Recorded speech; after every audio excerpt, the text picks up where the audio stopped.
What is up, guys? Welcome back. Truth and Transparency. We are going to make ourselves known. Karen Reed case tomorrow. Huge day.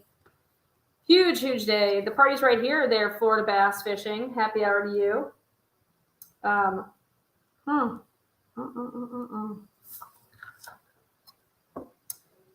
Back by popular demand. Check it out. The exclusive. This is the Karen Reed. I brought it back out of the woodwork. Come on in. I'm waiting for you guys. Right here, this is the official timeline taken from all avenues. I mean, we start at 7:30 p.m. going into that night, taking it off the waterfall camera. Coco Albert arrives at the waterfall to meet other sister, not Jen, for dinner. So again, the Uber is ordered from John Tome. That's how he gets out and about that night. But I have it down literally timestamp by timestamp by timestamp. Okay. So welcoming all of you guys in to take a look at the official Karen Reed timeline. I got Hector. Most importantly, I got you guys. So this was put together back, it's been months. Everything has come from exhibits, affidavits, everything I can get my hands on with all of the filings made. So that's why I am so passionately defending the stance of, you got the defense saying one thing, you got the prosecution saying another thing.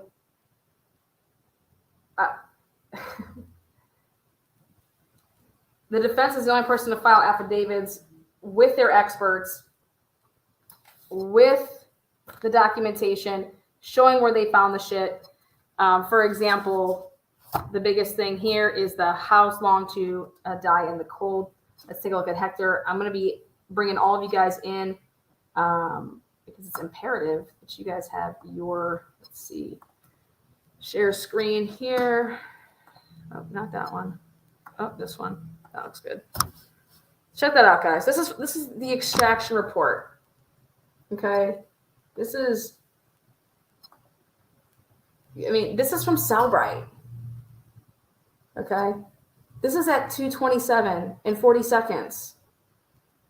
Wait, Lana, but what does that mean? Lana, what does that mean? What that means is that homegirl Jen McCabe. This is Jen McCabe at 2:27 and 40 seconds. She Googled house long to die in cold. The origin is unknown. Was it deleted? Yes. Okay. This is from the extraction report. This is an Apple Cellbrite dump report. Now, real quick, I want to be hearing from you guys. So I'm going to do this. I'm going to share this. I'm going to go to my Excel spreadsheet. This is what I believe you're going to see in court. Something very, very similar. That's for you guys to hit the link. If you have something to say, you guys do have your 2 minutes on the mic. Make yourself known. You can be pro prosecution, you can be pro defense, you can just be pro the fucking facts, the truth. Make yourself known, though. Let's go like this. So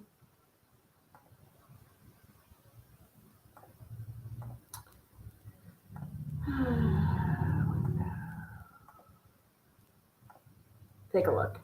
At 9 o'clock that night, Jen McCabe arrived at the waterfall. Matt McCabe, Kerry Roberts, Brian Higgins, that's your law enforcement ATF. Charlie Albert. Okay, those are all of your arrivals at 9 p.m. at the waterfall, and that they're on waterfall camera.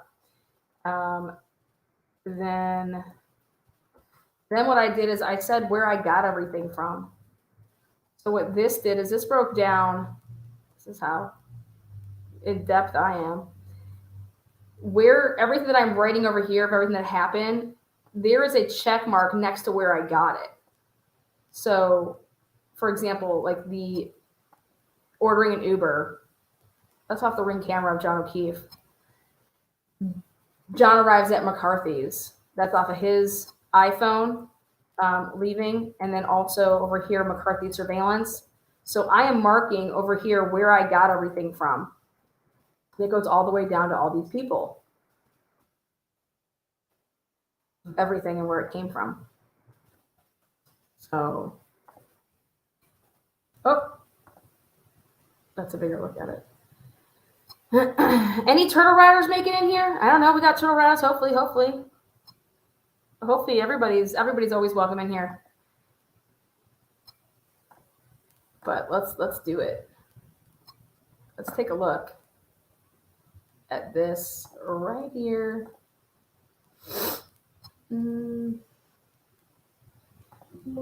Anti-corruption in here. Yeah, there you go. Let's see. I'll go back and look over here. So let's take a look. So right here, this is what. So tomorrow this is us talking about.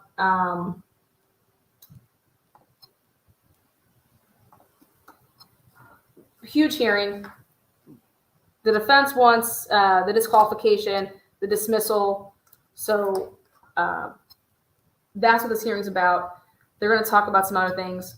There's going to be more claims with the discovery in terms of things that they want based off of the federal investigation. Now, I highlighted this for a reason, and this is extensive GPS analysis of the victim's phones, physical location at various points, and the hiring of the 2 independent forensic examiners, one of which is the senior digital intelligence expert from Cellbrite, to explain how the defendant's supposed expert misinterpreted the Cellbrite data from Jennifer McCabe's cell phone records, confirming that the internet searches for how long to die in cold and how long to die in cold were definitively conducted at 6:23 a.m. and 6:24 a.m. when the defendant, Miss Carrie Roberts, and Miss McCabe were together at Fairview Road following the discovery of the victim's body. This is in the motion. This is in the motion, the 300 and some pages, right? This is the Commonwealth's opposition to defendant's motion for sanctions and for disqualification of Norfolk County District Attorney and the dismissal. All right. Now check this out. How in the fuck were they able to pull an extraction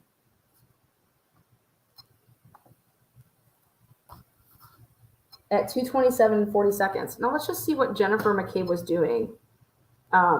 No one disputes those. We're done. The dispute is the one at 2:27. 100%. 100%. But right here, this is, I mean, they are pulling this from Cellbrite. They are pulling this, I mean, unless you're going to go out there and say this expert just made this up and pulled this out of the fucking air and created this document. That's not what happened. Okay. This was deleted material that if you are good at your job, the better that you are at something, the more you can find from somebody else. So if you're going to sit here and say that your senior Cellbrite person is going to come out here and explain how the defense got it wrong, let me explain that then. You're going to have to say that that person just fucking made this up, because they're taking the data from the phone. And how I know this is because this is what I did in the Chris Watts case. This is what I did in the Drake case. The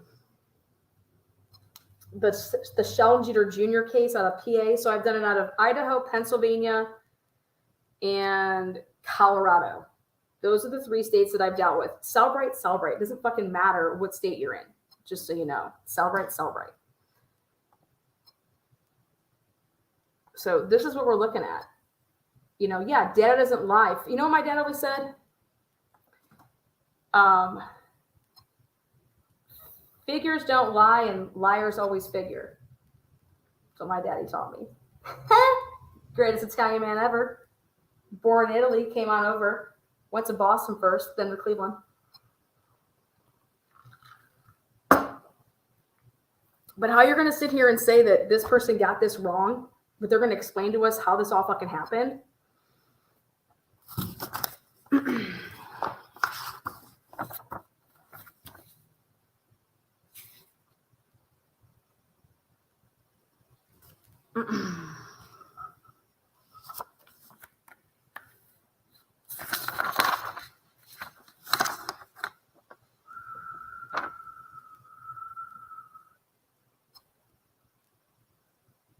Okay, let's take a look at something else.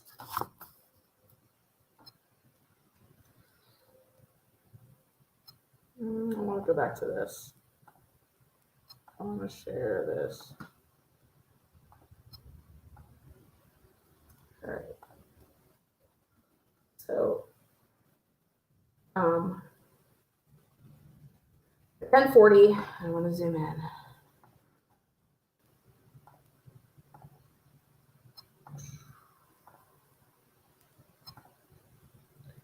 At 1040 to 1054, John's phone off the health data says that Karen and John, they walked from McCarthy's to Waterfall. And I believe that the extra time and the reason that they took a little bit longer to make that walk is, my guess is, I want to know, that's 14 minutes. It should not take that long. Okay. My guess is someone a smoker? Were they smoking and talking outside? Okay. This is very important to note. Because if John is a smoker, it actually helps the defense, in my opinion, as to why John could have possibly went out, what you would say is the back door, and stood out there in the back, and that's to have a cigarette. And when he could have encountered, if the Alberts had let the dog out and the dog then had a confrontation. I'm just throwing that out there. But going back over here. Now,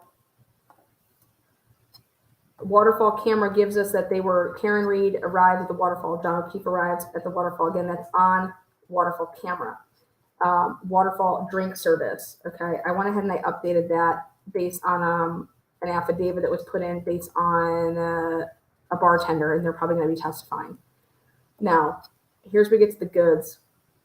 At 12:10, the Waterfall camera has Karen with two other women leaving the Waterfall. Okay, she walked out with them, not with John O'Keefe. All right. Then Jen McCabe walks from Waterfall to her car and into her own car. And she takes 154 steps, right? So what they're going to show here, and what this means, is that during this time frame, from 12:10 to 12:19, that's when the 154 steps was taken.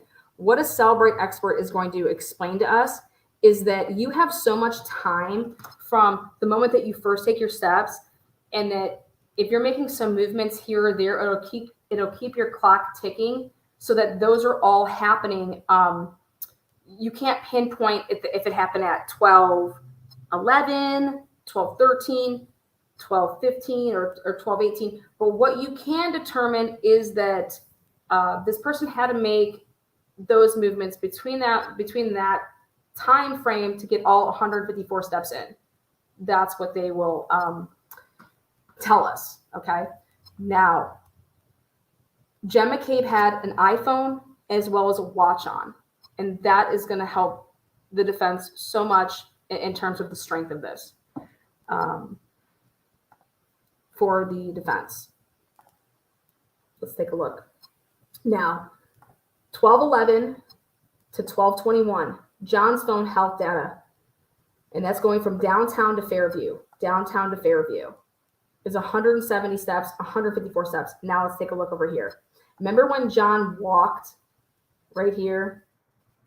Karen and John walked from the Waterfall, or I'm sorry, from McCarthy's to the Waterfall. That's going to be there, right? And all of the stuff that I have, I don't have that because that was not being highlighted yet. but they're going to have that, and that's going to be filled in, which is going to be really important when you talk about this right there. So Jen McCabe takes 154 steps. John walks to Karen's car and then gets out of Karen's car, okay? And gets out of Karen's car at some point when it all stops. It's at 12:21. That's what that's going to tell us.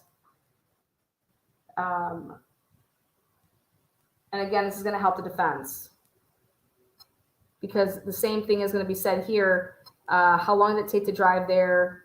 She took 154 steps, but that's going to include potentially getting out at the Fairview home, and they're going to explain that on the stand. Let's see. Right here we have texting going on. John's phone texts, and then John's phone, the phone records. John receives a call from Jen. Jen's phone records, and I have. So John texts to Jen, where to? John receives a call from Jen for 44 seconds. Jen McCabe called John for 44 seconds, so Jen deleted that. But I noted them both happening at the same time because I was putting everything down here. The Canton Library cam. Okay. A black SUV. 2:15. Now Temple cam 2:17. Jen's phone. 12:18. Jen McCabe arrives at 34 Fairview. Actually,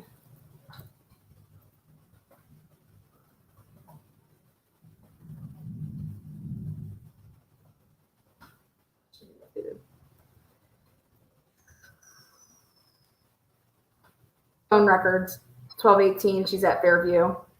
Jen McCabe receives a call from John for 33 seconds. Jen deletes that. So Jen deletes both those calls. Jen texts 34 Fairview. 12:18. Go back up here to right here. See John's phone?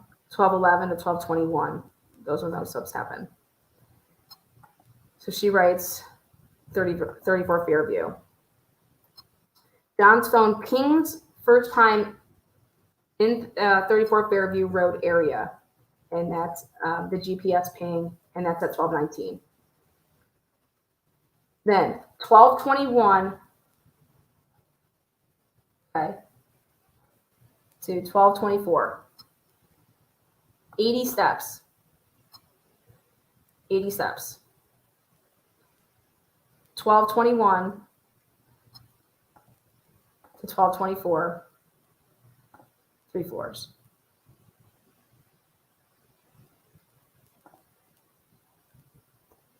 Jen texts to John. Here.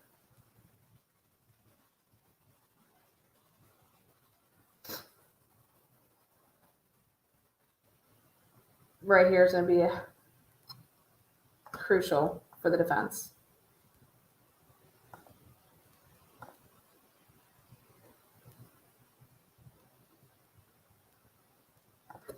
You're not gonna be able to fuck with this, okay? This man gets out of a vehicle and he takes 80 steps, and also during that time frame he goes up 3 sets of floors.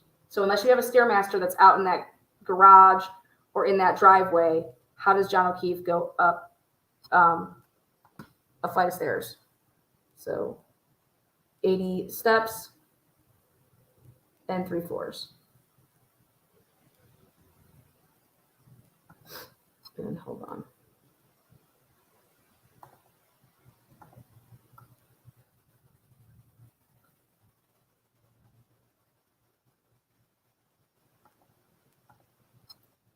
Now, Julie's brother arrives to pick her up. She tries to talk her brother into staying. That statement's going to be crucial. Crucial.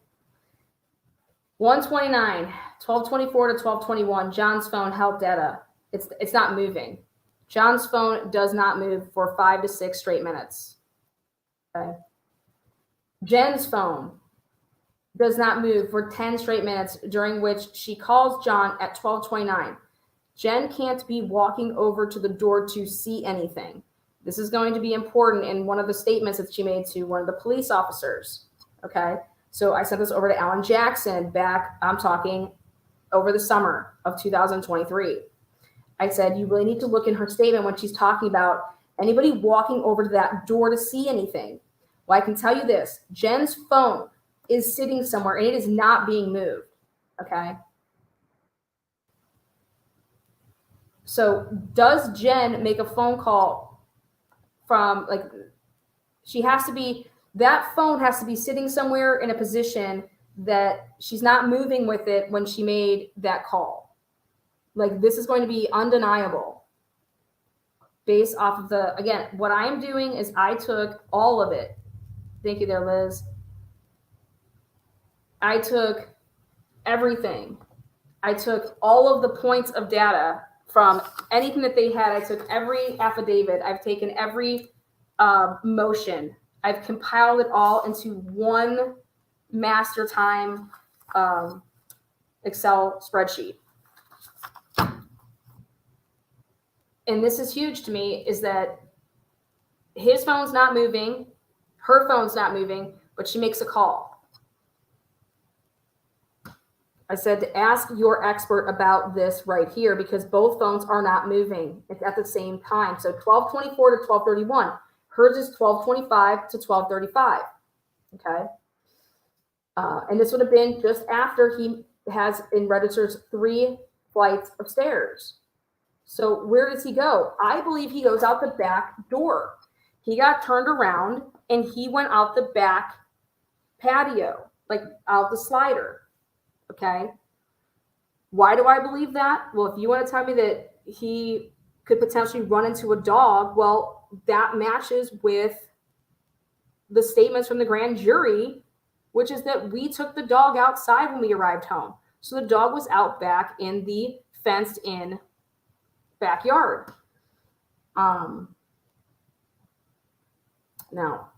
1229 to 1229 and 53 seconds.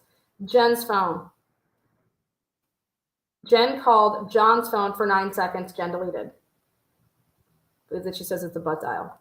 His phone registered that as well. Okay. Jen's phone, text message from Fairview.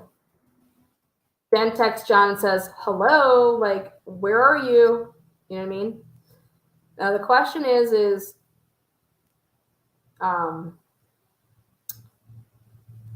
what it seems like to me is that John and Jen most certainly know that each other are there when you're looking at their phones not moving during this time period. Okay. And it's like, then he goes a certain way out, or he's, hey, I got to go maybe grab Karen. He goes out that back way, you know, and back out there is people smoking and, you know, smoking weed or whatever. And that's where, you know, he encounters something. And that's why Jen would be like, hello, because it was after she was just talking to him, like, where the fuck are you? Do they have heart rate? Yes, they do. We'll talk about that. Again, if you think about the Murdoch murders and how they testified. So then here,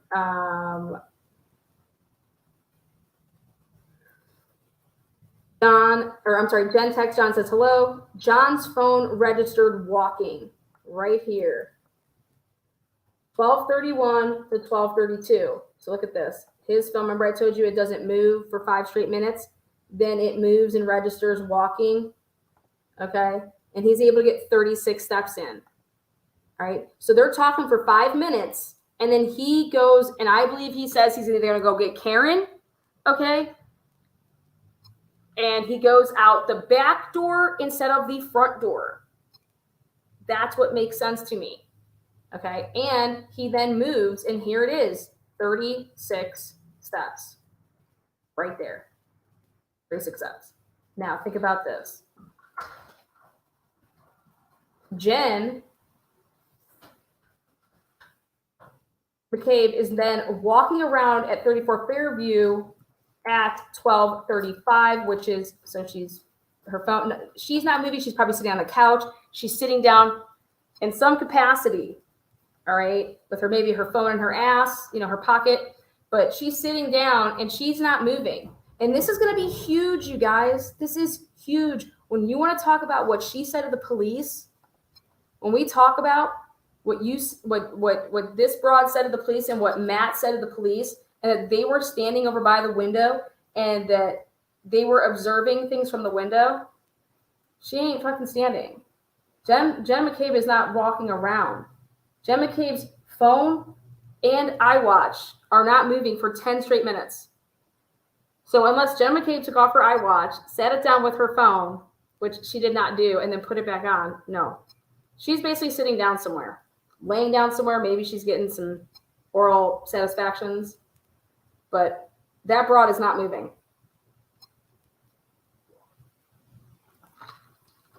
Now,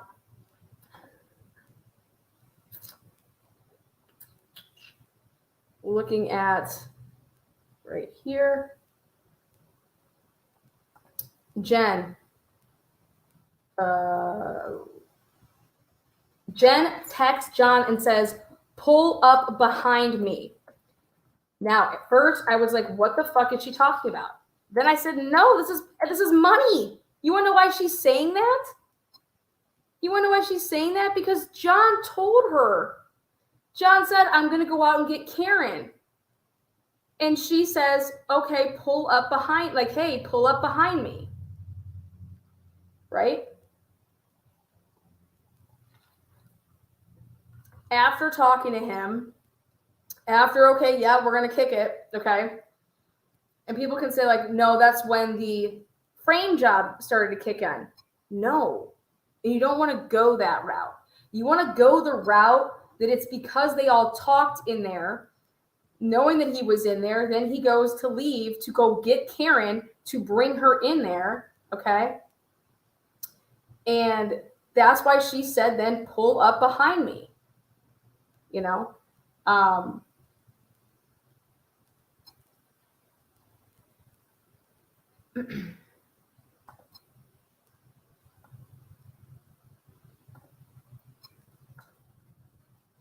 Then McCabe calls John, goes unanswered.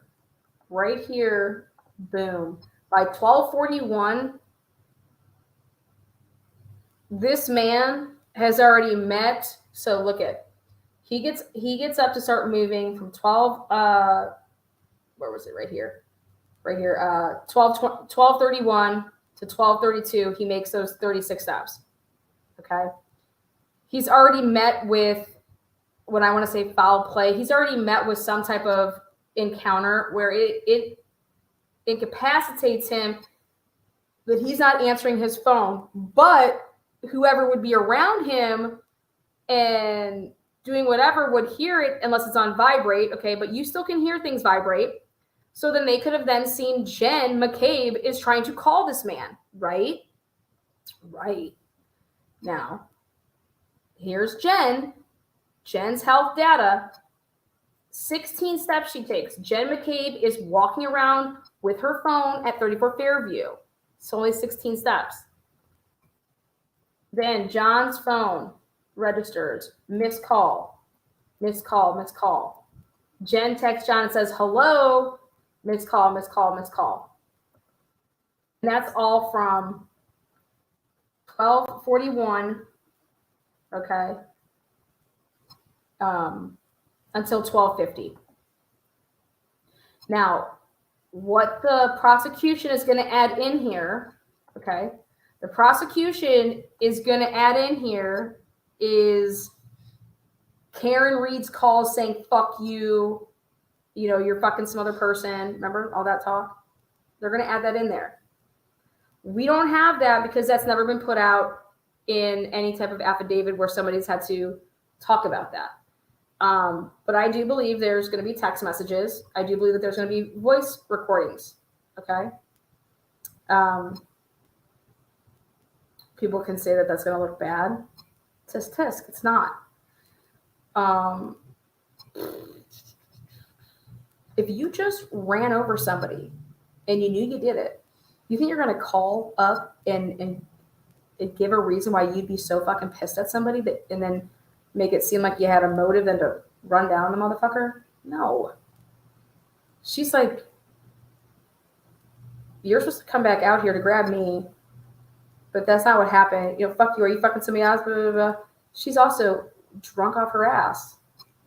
We also have footage of her driving back on home. Right? Right. Take a look.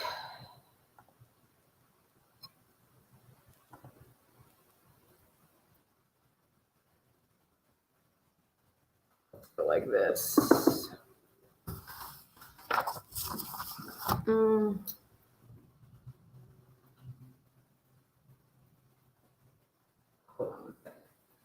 going to come back to that only because 227, Jen's phone, data, how long does it take to die in the cold? Let's take a look at Jen's heart rate all throughout that evening. Really quick. Let's go like this.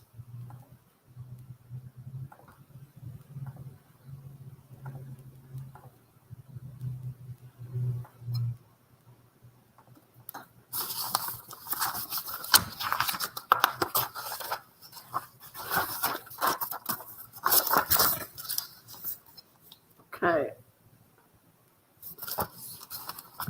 So these are going to be all the phone calls that Jen deletes. And we're going to come back to that. What we're going to show, though, is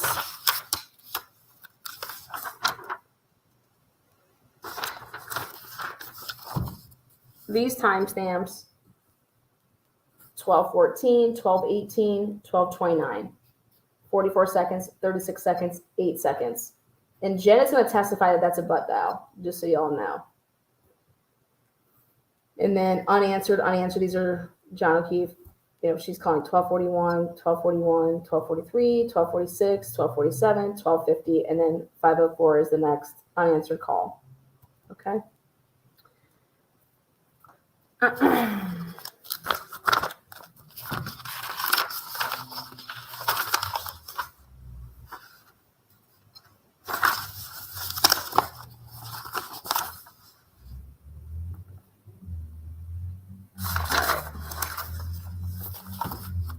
This is Jen McCabe's steps taken.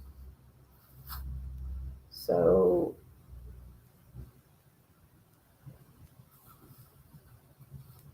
C148, that's where I got that from. Now this is only from her, is this her Apple, is it her watch? Okay, it has both. So watch, iPhone, watch. So those are the two different places. What's up, Tommy, baby? What's up, Tommy? Here, actually, Tom, I want to invite you down here. You can go on your rant if you would like. If you posted earlier, I didn't see it. I was looking. But there it is. If you want to click that, you can. But what I want to show you guys here is these steps right here. So at 12:50, she stops calling, right? So 12:52, 5, 6, 28, 26, 14, 13. And because she was wearing a watch, it's way more accurate. But what you would be doing if she didn't have the watch and just her phone, this stuff could all be grouped into a time period of like a 10-minute period. But because she was wearing a watch, I believe that she's way more fucked than ever. Okay. 255 steps at 1:24 and 2 seconds to 1:34 and 3 seconds. Okay. See that? And that's from her watch. See how this is all right here from her watch, her watch, her watch, her watch. Nothing is from the iPhone. Her iPhone was sitting down. Her watch, though, her watch is on her. And right here, this time period, 1:24 to 1:34, which is right before she's going to be getting ready to leave Fairview at 1:47, 255 steps. She was running around, okay, and either, again, doing Cindy Crawford 1990 workouts in place, like, or what was she doing? Look at that, 255 steps, like actual, like physical, like walking steps. Are you walking in circles? Are you pacing around? Like, holy shit, oh my God, oh my God, oh my God, oh my God, holy shit, like walking around, right? 255 during that time period. 134, 143.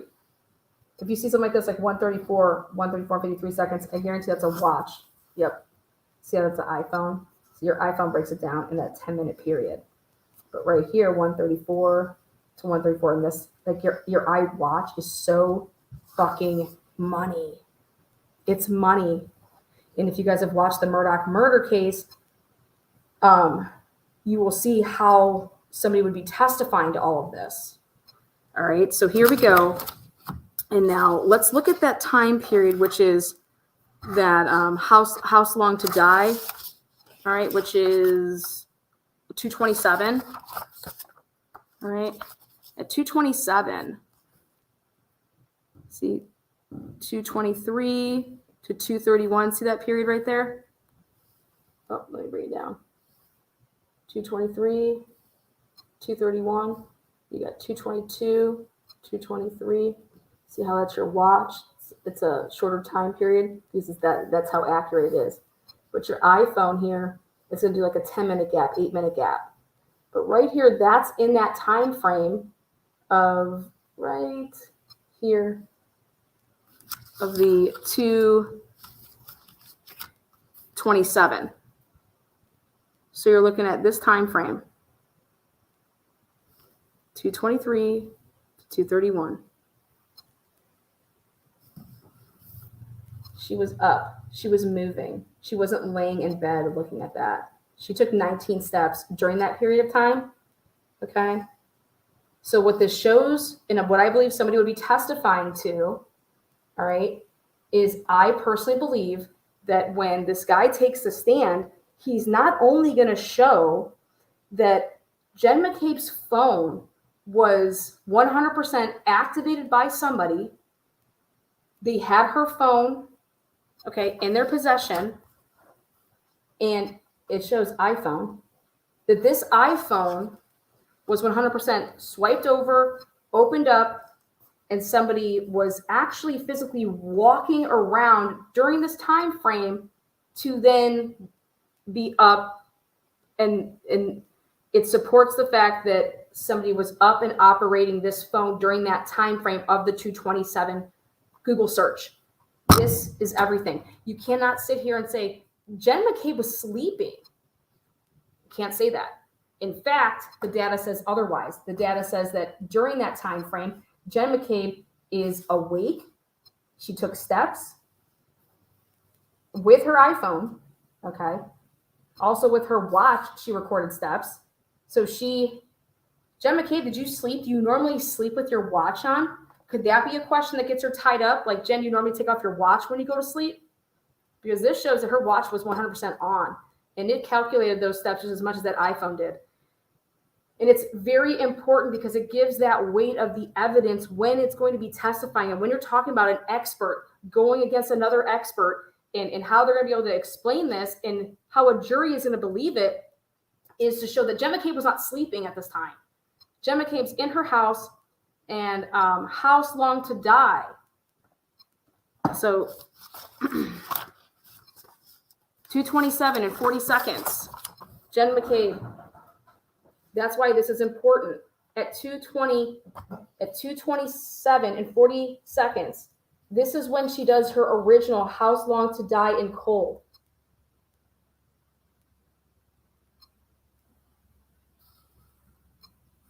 Okay. And it was deleted. This shows that the cell bright, it shows that the person attempted to delete this.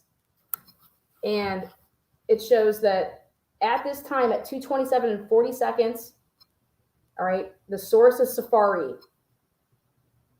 And the value is house long to die in cold, spelled incorrectly. The origin of it is unknown. And it was attempted to be deleted, and this is from the Cellbrite extraction report. Now, why this is important And what's going to be shown then is then you're going to have your expert, because trust me, this is the prosecution. They're saying, hey, your defense expert got it wrong. I'm here to show you that I did this shit myself.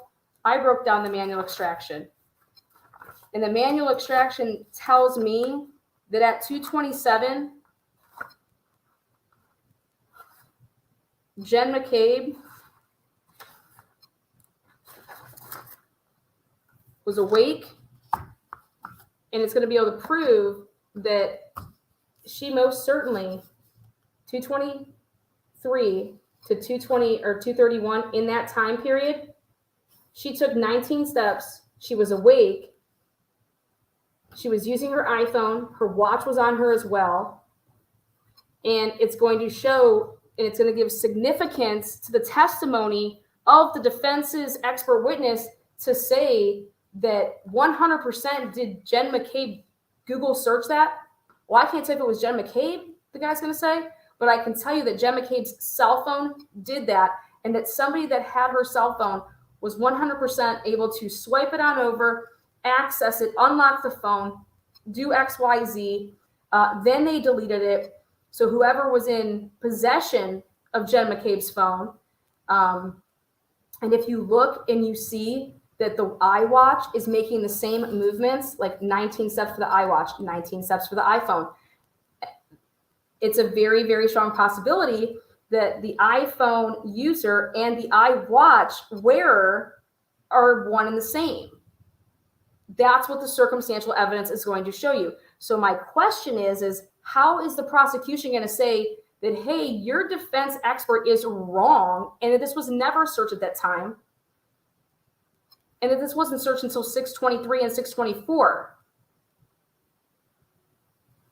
I don't believe that there is an expert that the prosecution is going to be able to bring to the table to combat this, because this is all being pulled from the cell bright of Jen McCabe's phone. But more importantly, it's being pulled from an area of when you pull this stuff out, it then shows you who, if anyone that was operating this phone ever, attempted to delete something. And that's what this column is, the column of the deletion. And that, it shows that that person tried to delete that 227 search. But it's going to be fucking tits when this expert is going to be able to say, well, the wearer of the iWatch is making the same movements as the iPhone. So unless Jen McCabe gave her iWatch to somebody else to wear at the same time that they took her phone to then do these things, and just no one's going to fucking believe that. No one, if they try to say that, like, oh, fucking, you know, the tooth fairy came through and did that. Now, what this also is going to show that Jen McCabe was just up literally walking around.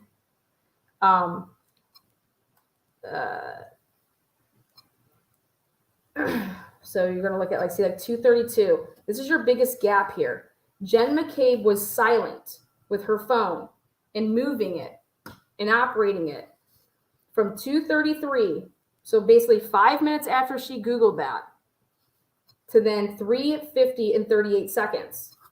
See how the next thing is not till 3:30 or 3:50 and 38 seconds? Now this is going to be important. See this right here at 4:55 and 07 seconds to 5:01. In the again, we're talking about the defense is going to be testifying that their expert witness can show that Jen McCabe made a phone call at 4:55 to the Albert. Yeah, to Coco. And that this broad made a huge boo-boo and admits to law enforcement that she knew about John O'Keefe being deceased at that phone call at 4:55. I said it would be curtains if anybody could prove that. If anybody can prove, because Karen Reed doesn't make a phone call to any of these people until after that point. Karen Reed doesn't do anything until after 5 o'clock. Okay. So if you can prove with circumstantial evidence, because every case now is circumstantial to a point, unless you really truly have a shit ton of DNA, possibly cameras of somebody committing the crime, things like that. But cases right now it's digital. I said, if you can prove that occurred and that an officer was notified in a police report and that this happened at 4:45 or 4:55 rather, well, right here, take a look. Jen McCabe at 4:55 in 7 seconds to 5:01 in 9 seconds. All right. She takes 24 steps. But more importantly,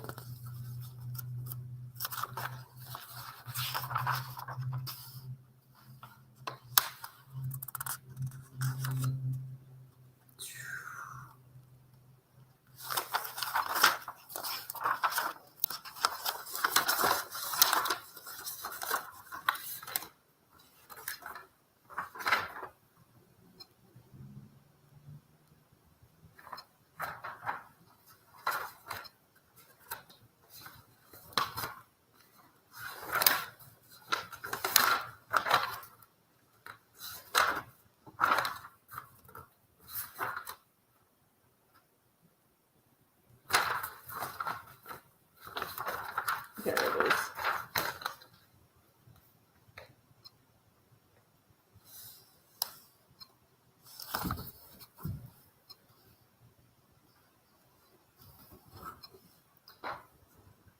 $5:33, 47 seconds, 5:52 and 15 seconds.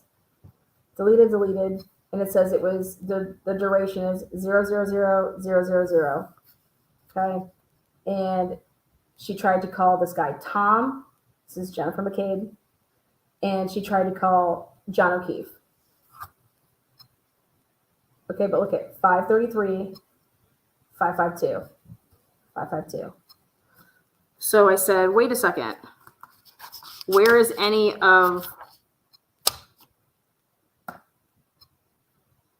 Sweet Tits, Jen McCabe shit prior to that? And that's what they didn't have yet. And I believe 100% that it's going to come back. That's why they needed this discovery to reach out to these third parties, because they need their phone records to show that they 100% got a phone call, which is why Julie Alberts told the police that she slipped up. This is when Alan Jackson says that she slipped up and told police that at 4:55 she was, called and told about John O'Keefe. Well, what I can tell you right now is that all the circumstantial evidence points to McCabe being up and McCabe doing something at 4:55 and 7 seconds. And that matches with Albert's statements to police. And I'm telling you, I believe that Alan Jackson is going to get the rest of his discovery 14 and 17 requests and the third party phone records that he was wanting. Jen McCabe slept, if anything, for 1 hour and 10 to 20 minutes that night. Jen McCabe's heart rate is up, but you guys, I'm gonna tell you how I feel about Jen McCabe. I don't think that Jen McCabe beat up and killed John O'Keefe. Jen McCabe has a husband to answer to. Jen McCabe has family that's their home, and whatever took place there, Jen McCabe is more or less,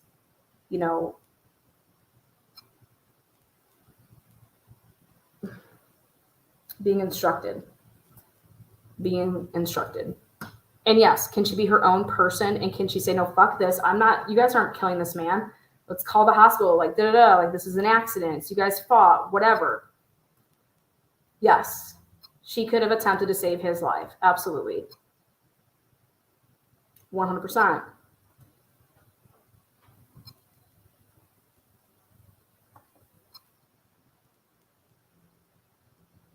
But where I think somewhere along the lines, Jen McCabe became way more responsible when she put the bug in somebody's ear to say that Karen Reed doesn't remember shit.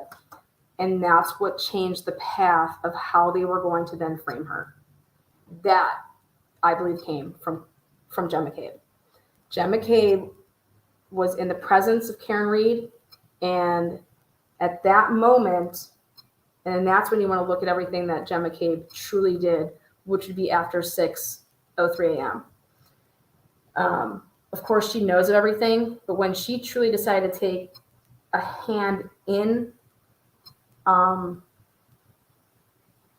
framing, it was her idea to frame Karen. That it could only come from, in my opinion, Jen McCabe, because Jen McCabe was with Karen to size her up to then see, dude, does she not fucking remember anything? Like, what the fuck? Boom. But that wasn't the plan until Jen McCabe said that and was informing then the people that she was going to be covering for what truly took place that night. But it was her, it was Jen McCabe knowing, because she was riding around with Karen Reed. That's all my opinion, and it all comes from the data, 100% the data. Also, it comes from, I believe, Karen Reed having, and I'm going to show you guys right now, having John O'Keefe's phone.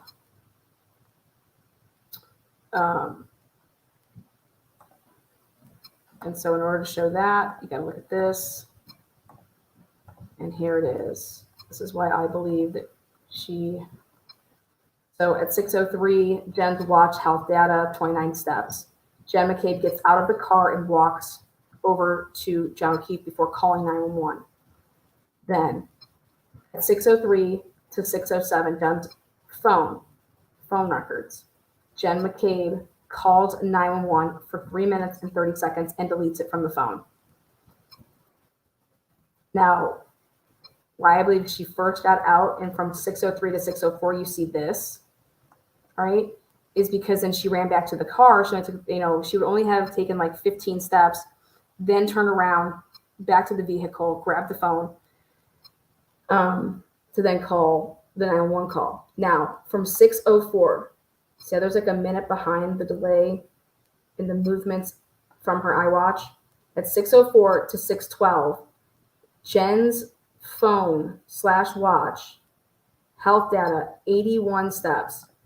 Jen only registers 81 steps in the same time period that John's phone registered 496 steps, because Jen McCabe passed off this iPhone.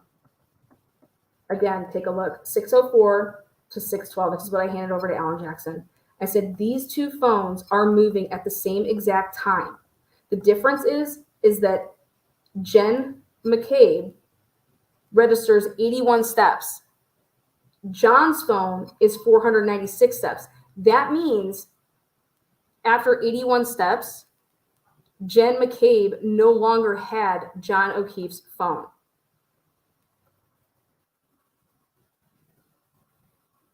Let me blow that up. Sorry, didn't realize that was that small.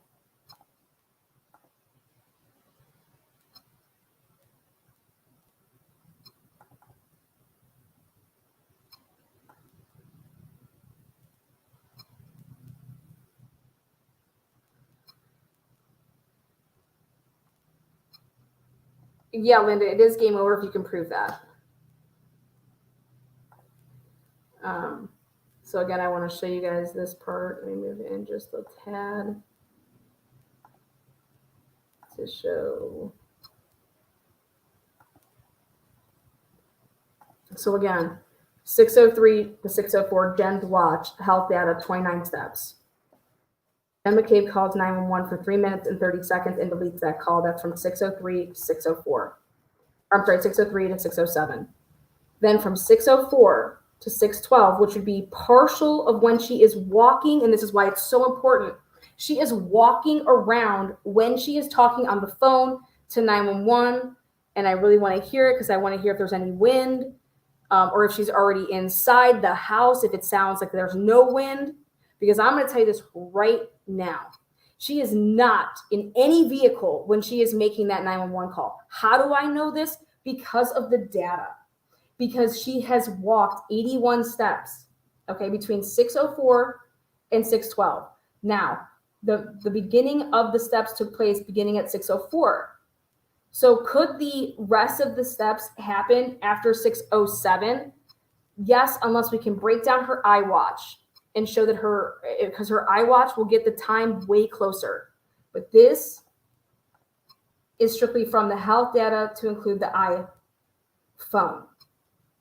But look here, 6:04 to 6:11, John O'Keefe's phone begins to move at the same time as Jen's. It's because Jen picked it up. She knew where his phone was, all right, on his body, on his person. Now, people can sit there and say, well, I believe that she had it from jump. I totally disagree. Because then John's phone would have been moving throughout the night unless somebody can get on that stand and testify that that phone was shut off, because then it would not calculate steps, okay? And then it was then turned back on, which means that she turned on the phone at the same exact time that she starts making movements. And to do that, that's why I disagree. That's why I believe his phone was in a pocket on him, because you would need it to be on him, because you cannot have his phone, inside the house.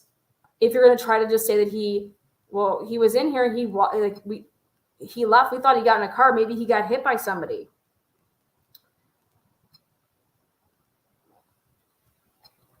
Again, I'm only showing you the data.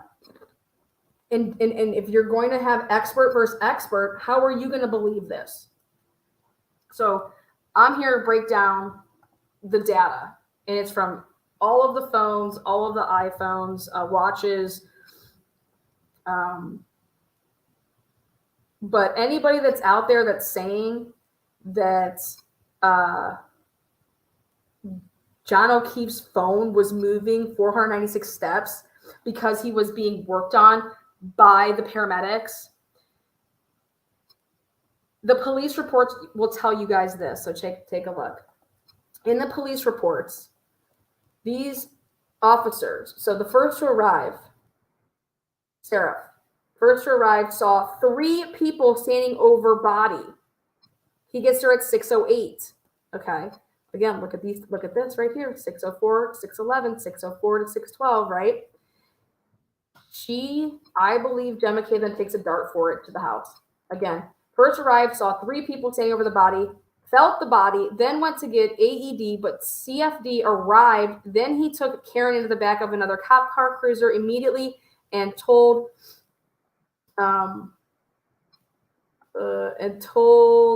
Good to start getting statements.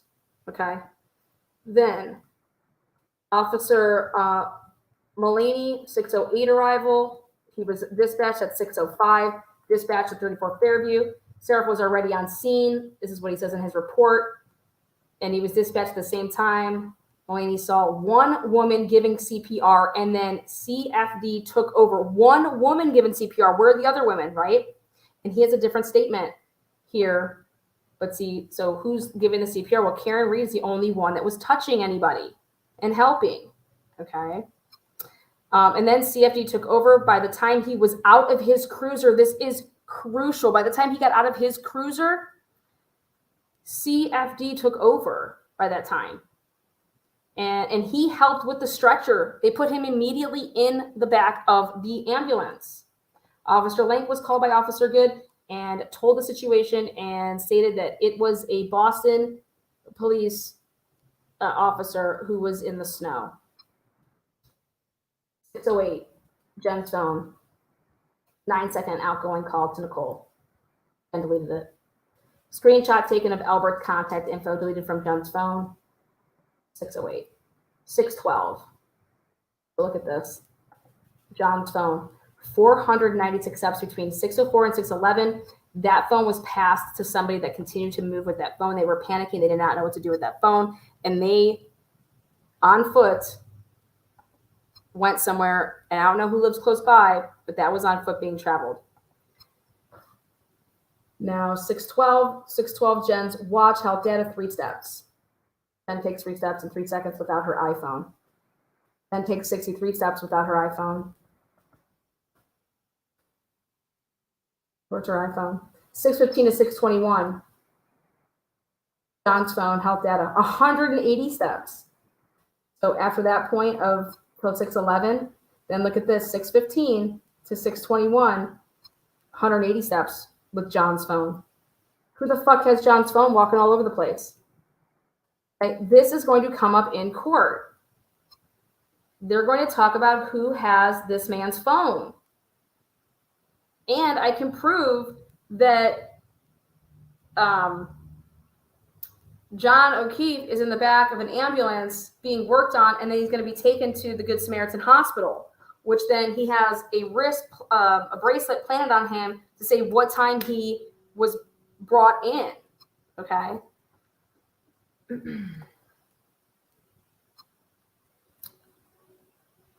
So who was inside the house that Jen McCabe passed off the cell phone to? All right.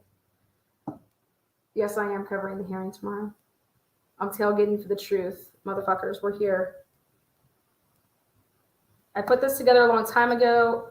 I turned over this Excel sheet to the defense. Timelines are my jam.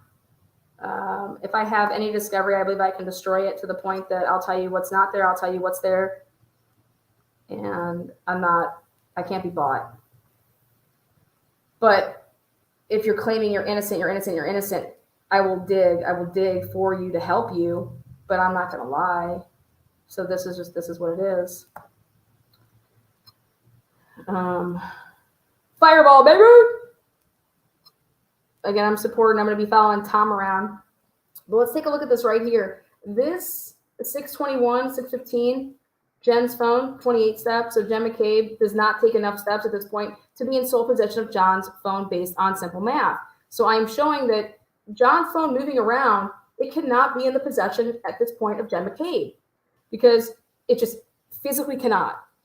Jen McCabe would have to have just as many steps, if not more, if she was walking around with John O'Keefe's phone, okay? And, I mean, that's just fact. This is just math.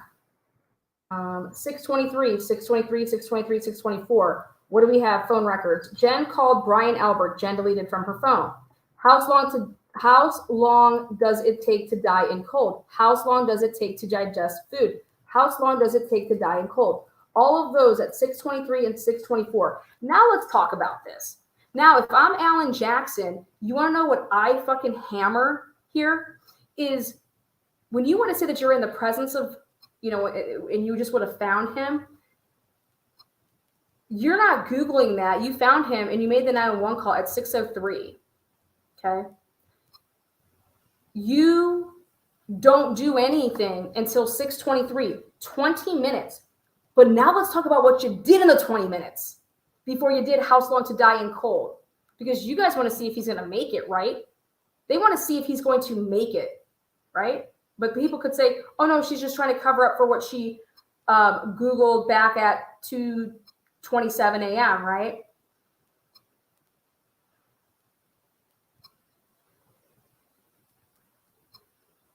I believe she was fucked up.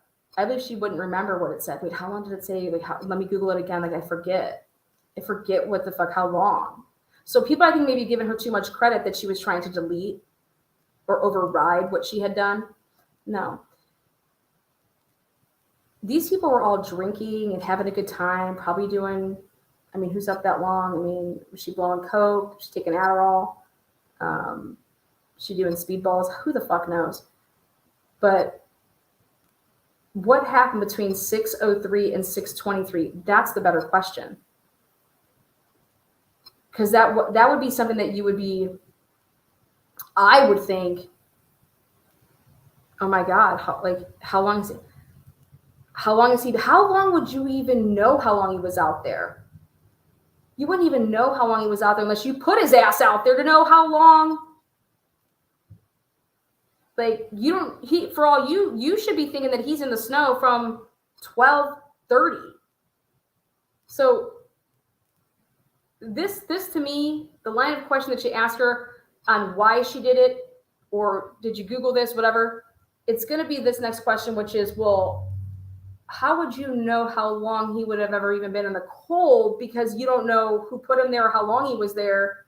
So what would you be gauging on? How long did I in the cold when you don't know how long he's been there?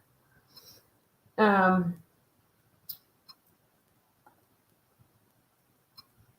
so what we see that she did is she was definitely up at that door. I definitely want to hear the 911 call, and I want to hear if you can hear any breeze in the back. What you hear in the background, is it super quiet? Because I'm telling you, she is not in a vehicle when she is calling 911. I can move her around. She is moving around right here, 6:04, 6:12, 81 steps. And you cannot be sitting in a car racking up those steps. But what you can be is you could be inside the fucking house of your family's house at 34 Fairview and pacing and walking around in the front foyer or something like that. Okay. And now remember, look at John O'Keefe's phone is moving at the same time. So sure, now look at how damaging that looks. It looks like she has his phone and she walked it straight up to the house and she fucking gave it to somebody, because she stops and she only has 81 steps in the same amount of time that John O'Keefe is registering 496 steps. And now how is that possible? Because somebody in that house, it was passed off to, they went out the back door, and I think that they started walking, and you have to look at the way the streets are lined up and whatnot. But somebody was in possession of John O'Keefe's phone, and 496 steps is a hell of a lot of steps.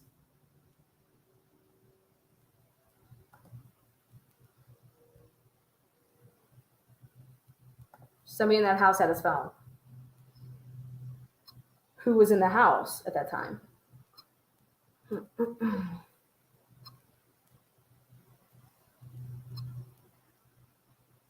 What do you mean you hear her in the car talking 911? How do you know she's in the car versus in the house of 34 Fairview? You hear the windshield wipers when she calls 911 from care. Okay, so perfect. Now does she get out? I'm just showing you guys the data. The data would mean that, okay, so then is it possible then she made her 3-minute and 30-second phone call?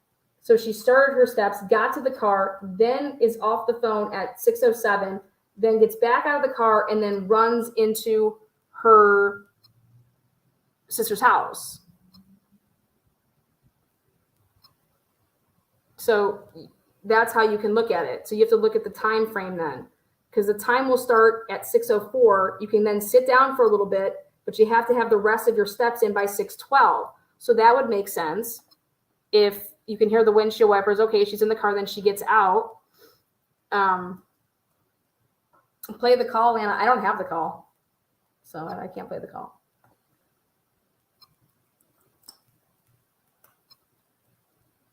So yeah, so that's fine. If she's on the phone with 911 in the car, guys, that's fine.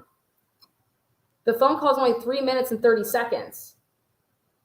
That means that at 6:07 and 30 seconds until 6:12, she has that's 5 more minutes to finish out her 81 steps. So she's walking, she has all the way until 6:12. So if the 911 call starts at 6:03, yeah, till 6:30 or 6:06 and 30 seconds. And then you have from 6:06 and 30 seconds to 6:12 to get the rest of your 81 steps. And while she's moving it, then, so the call that I have is 3 minutes and 30 seconds.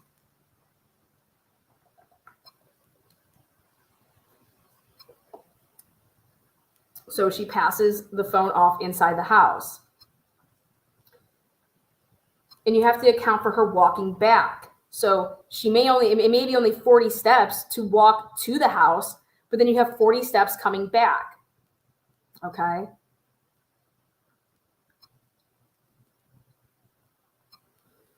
It's a secondary call that was caught on John's voicemail from Karen's phone.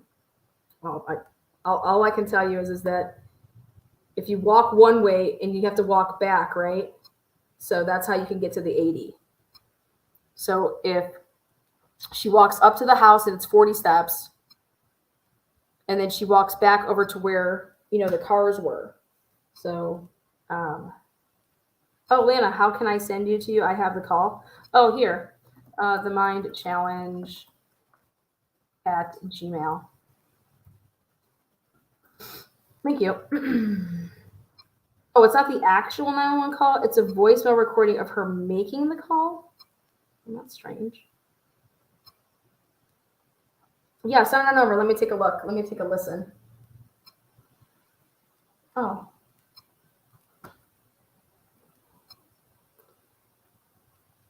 All right, let's take a look. Listen. That'll be interesting. Let's see here.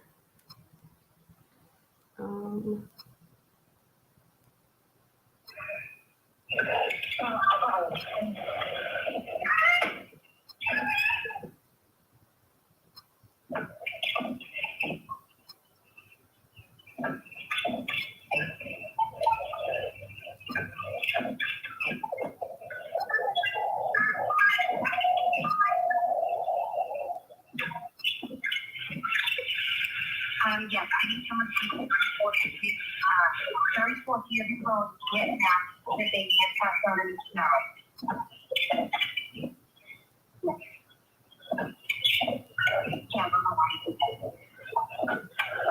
I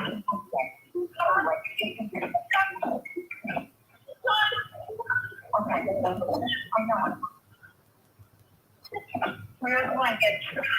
I don't see blanket, Terry. Yes, I need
Okay, so something that I think is interesting, and I'm going to make it known here, is I went and looked at John O'Keefe's phone records.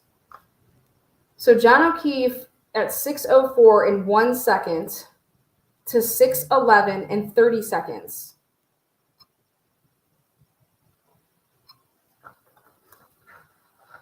Let's see. 6:04. Yep, to 6:11.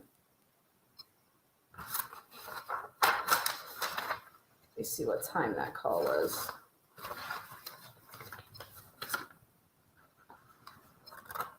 Fucking name.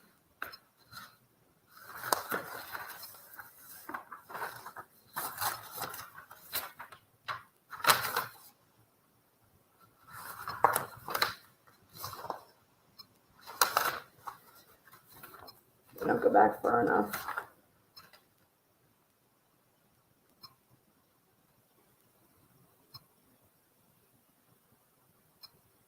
See, this doesn't make sense.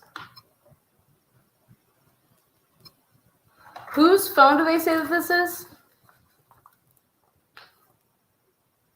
They say that it was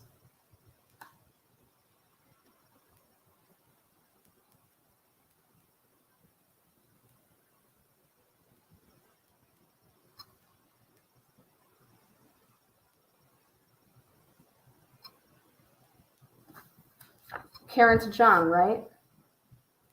Take a look at this.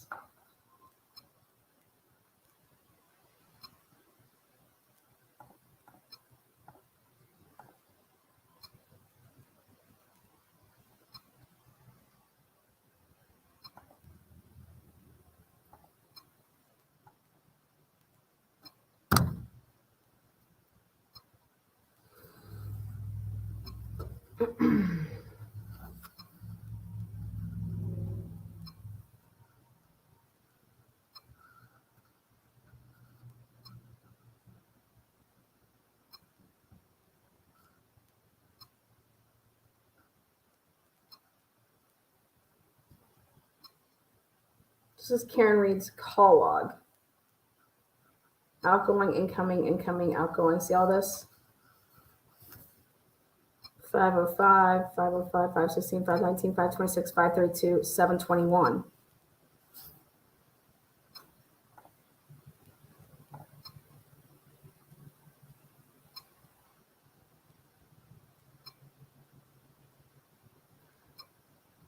Yes, I understand that it would be John O'Keefe's voicemail.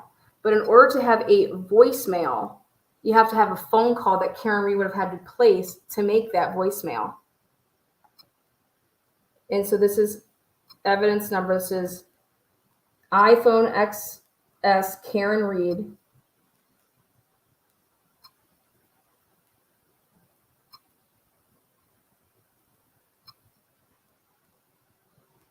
So what are we looking at here?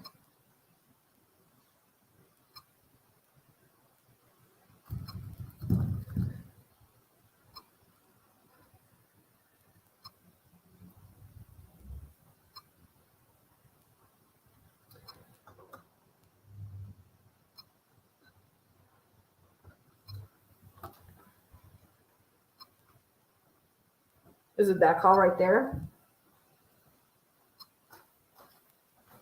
Okay, if it was UTC time 5, if it's UTC time 5, would this be converted? -5 or 5? Well, I'm saying that if it's UTC time 5, based off of their Eastern Standard, so Yeah, that means it wasn't in daylight savings, which is right. Yeah. So it's -5. So yes, for Eastern, it would be -5. Like that. if it's UTC time. Yes. United Greenwich time, United Mean Time, yeah. It hasn't been.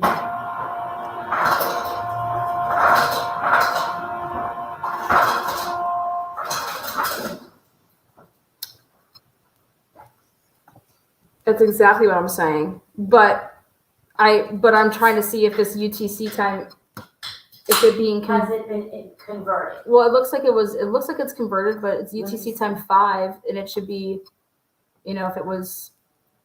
So this 911 call was made at 6:03. Okay, yeah. So you see, it says UTC -5. But see what I would be expecting to see here is that there is no. See, so I would be expecting to see. So this is Karen Reed's phone, and I'd be expecting there would be a call right around like the 6:03, 6:02 time frame that she was trying to call his phone, and that she like totally just dropped it because she saw his body, so she runs out of the car, and that phone was left running, leaving it on, and then so John O'Keefe's voicemail picks up a portion of the 911 call that Jen McCabe makes. So what call on here is possibly that call?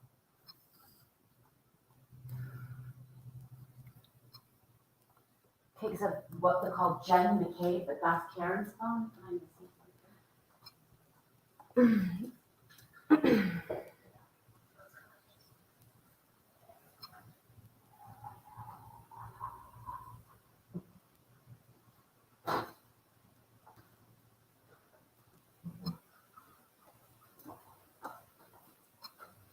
Well, we'll deal with that in a second. Let's go back to this.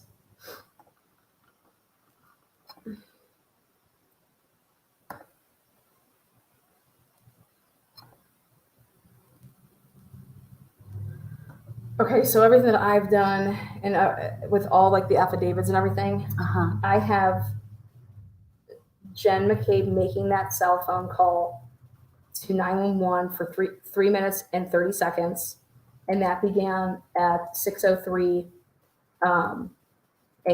and lasted to roughly around 6:07 a.m.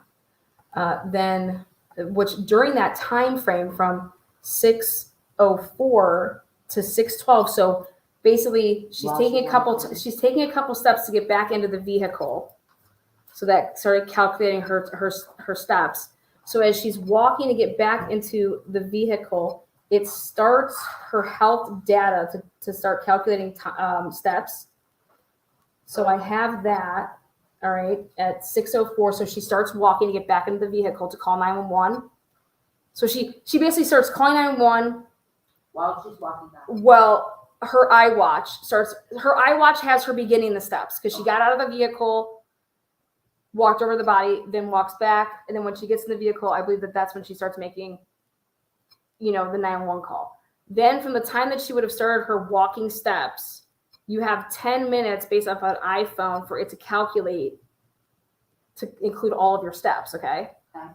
So she's sitting in a vehicle, and she claims what I hear she kind of talks about is that she was talking to the ambulance in a way.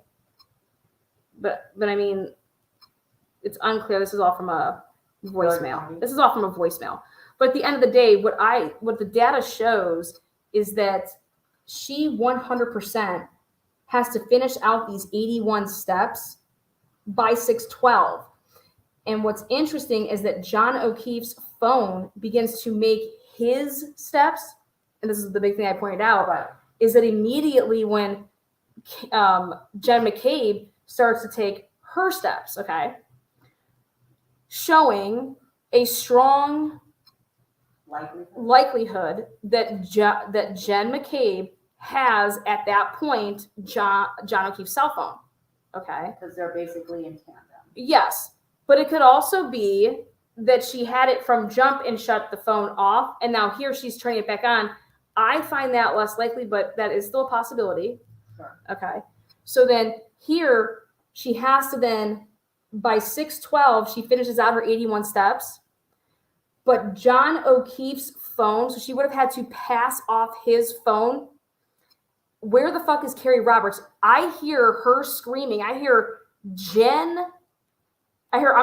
Karen Reed screaming for Carrie Roberts. Like, Carrie. Okay? So what it sounds like to me is, did Jen pass it off to Carrie? Carrie walks up to the house. Okay? Because the only thing here is, why is Karen Reed screaming, and you could hear it. If the doors closed, I mean, it was like you could hear it way too clear. It was kind of like it was open. So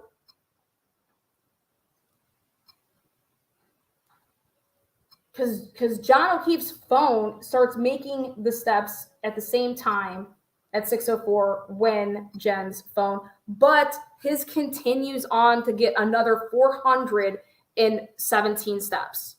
And Jen McCabe's obviously is not, so that would have had, somebody would have, like Jen would have had to pass that phone off to then still make those steps.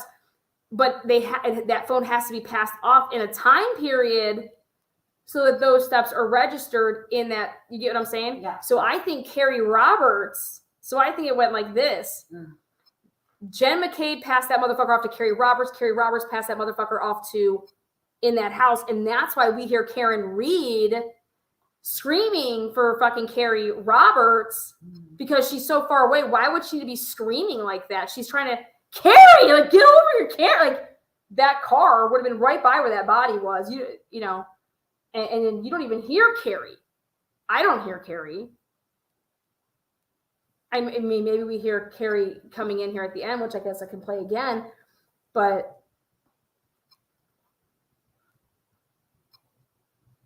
I hear Jen McCabe on a phone call in a vehicle. I do not hear Carrie, and I know that what's her tits, Karen Reed is performing CPR, right? Okay. Where's Carrie the fuck Roberts? And what this actually goes hand in hand with what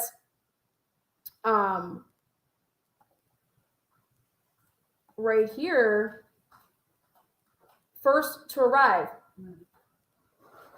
Maloney saw one woman giving CPR. Only one woman was seen. And so hearing this, I cannot wait to hear it actually from the 911 dispatch. But hearing this puts Carrie Roberts in an unknown location, but it shows that Karen Reed is screaming for her, Carrie. And she's not calling for Jen. You hear, I hear Carrie, but I think it's interesting. Here, go give this to my sister. Here, go give this to. But again, it's. And the occupants of the house never come outside. Yeah, they never come outside allegedly. With her screaming like that and somebody deceased, a fellow officer deceased on their lawn. Yeah, so. But I'm just saying, in order to be able to get in John O'Keefe's steps, this is the whole point of this, and this is going to be money here, is we hear Karen Reed. Okay, Karen Reed's not running around with John O'Keefe's, like she's standing over the body doing work, okay? You cannot get 496 steps in standing over him performing CPR, all right? And if Jen McCabe's in a vehicle, she would have to then, when this phone call is ended, then get out of the vehicle and pass that phone, because John O'Keefe's steps have to be concluded by 6:12. You know what I'm trying to say? You have to get all 496 steps in between the period of right here. He has from 6:04 to 6:11 to get those steps in. That's it. And the only way that happens is if the phone is in somebody's hands that could actually physically be making those, movements. Yeah, that's a lot of steps, right? Mm-hmm. Mm-hmm. For those of you that keep track of your steps. Yeah, and you guys, everybody could say, like, she gave it to the cops. That didn't happen. For the record, what's her tits? Jen McCabe doesn't give John O'Keefe's cell phone to the cops until well around like 12 or 1 o'clock in the afternoon.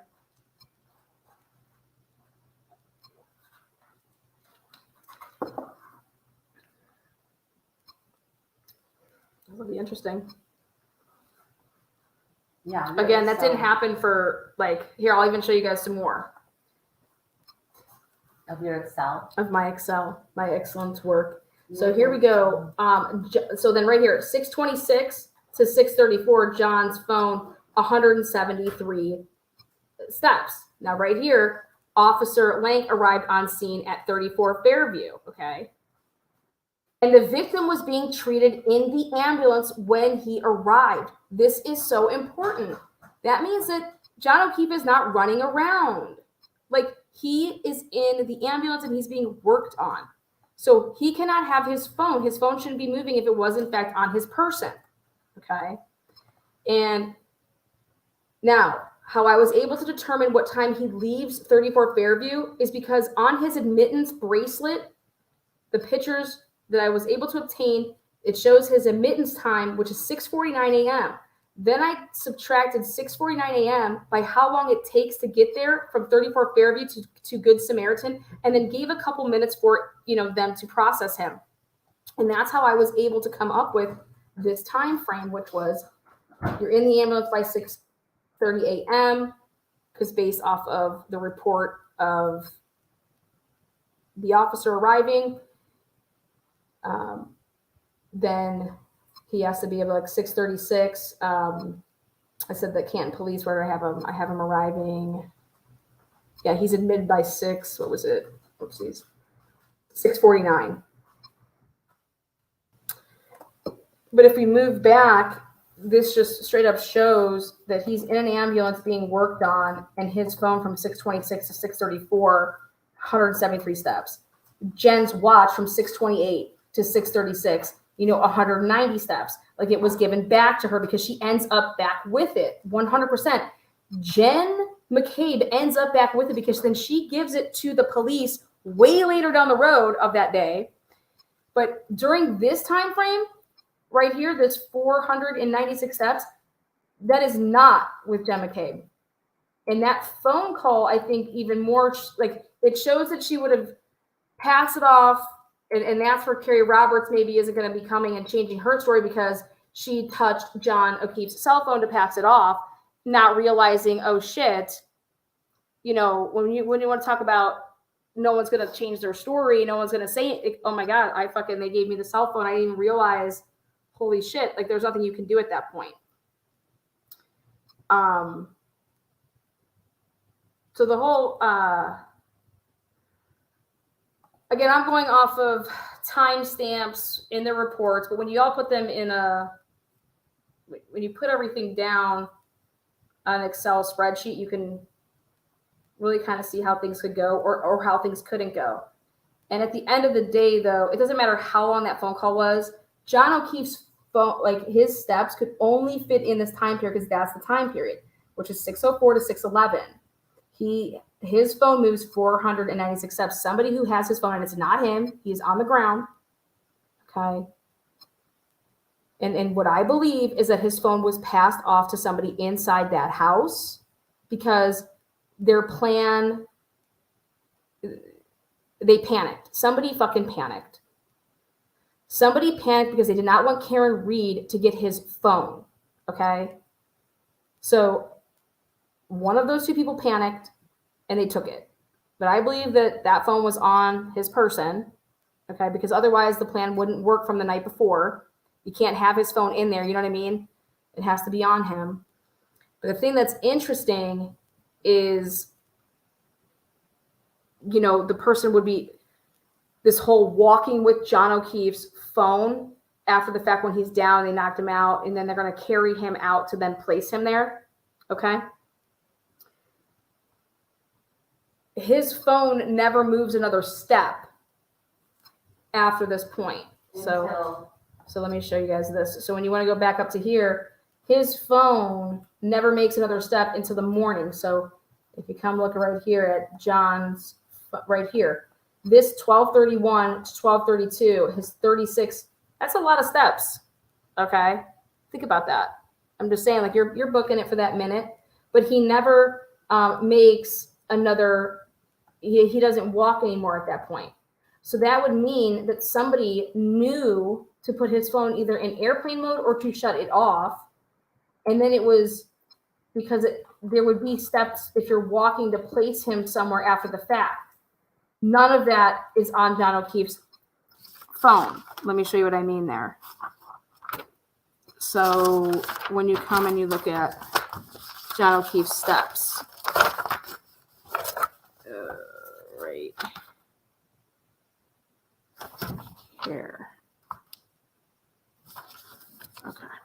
Let me take you down memory lane. This will help you guys. Take a look at this. Right here. Take a look. See right here at 6:43 and 31 seconds. See right here at 12:22 and 14 seconds. This is where the flights of stairs happen. So remember I said by 12:24 and 37 seconds. So he had to get in those 3 flights of stairs, okay, from his phone. It all happened in between that period of time. After that, he does take steps, and it's 36 steps, like actual, not going up any flights of stairs or anything, but these are actual steps. That's why we use the word floors. So he went up 3 floors. He takes now his steps.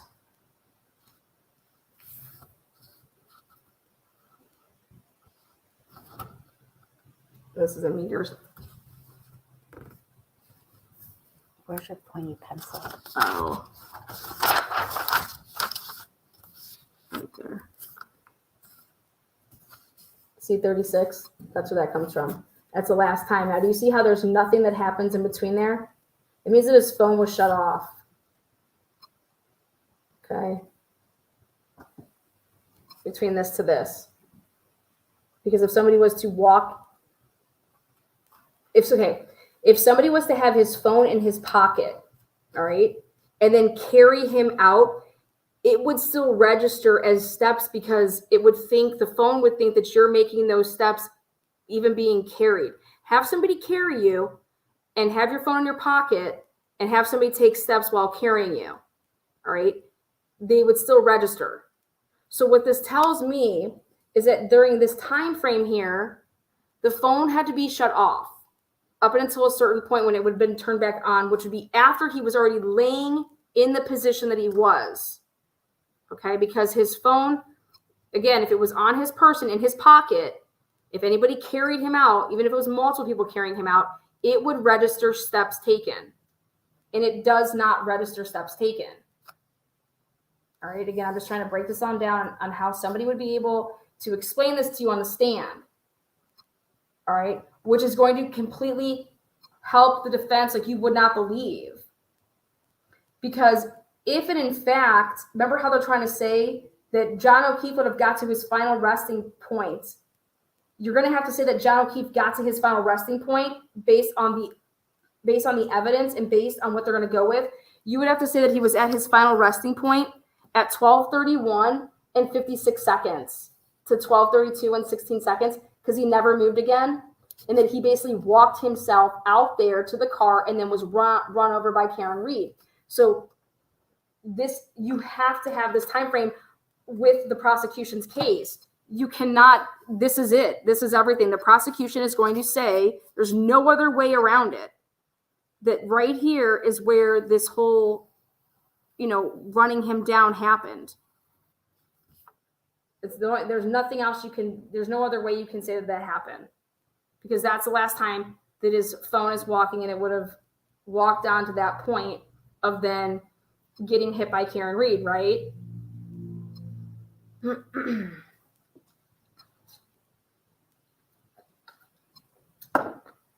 Now, if they can show that John O'Keefe's phone was shut off during this period of time, who the fuck shut his phone off? Because that's what you can show with these iPhones. That's what this data can show is when your phone is shut off, when it's turned on, if it goes vertical, if it's horizontal.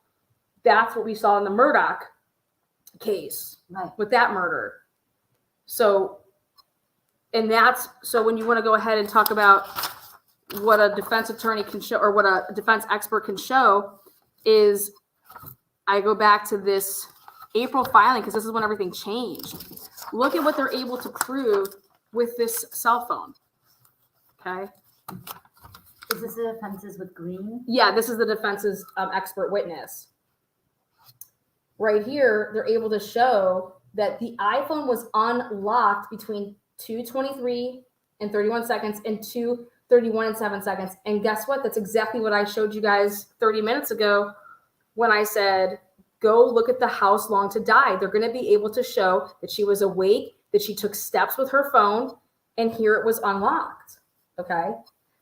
The text messages, there were text messages that were sent at 2:25 a.m. to 2:25 and 56 seconds. So she sent text messages at that time. 2 screenshots were deleted at 2:26 and 37 seconds. This is what this expert witness is going to be testifying to. The significant analysis further reveals that the 2:27 and 40-second search for house long to die was therefore deleted by the user. And now we can't say who the user of the phone is because anybody could technically have your phone, but more importantly, I was able to show that during this time period, she was 100% moving. She was walking around. And that thus the data unequivocally establishes that an individual using see how they said an individual using Jennifer McCabe's phone, they're not going to say it's her because they don't know who's using it. It could be the fucking husband. Search this. I welcome all turtle riders. Everybody's welcome here. So going back to that, what the defense expert's going to, what the prosecution has to stick with then is that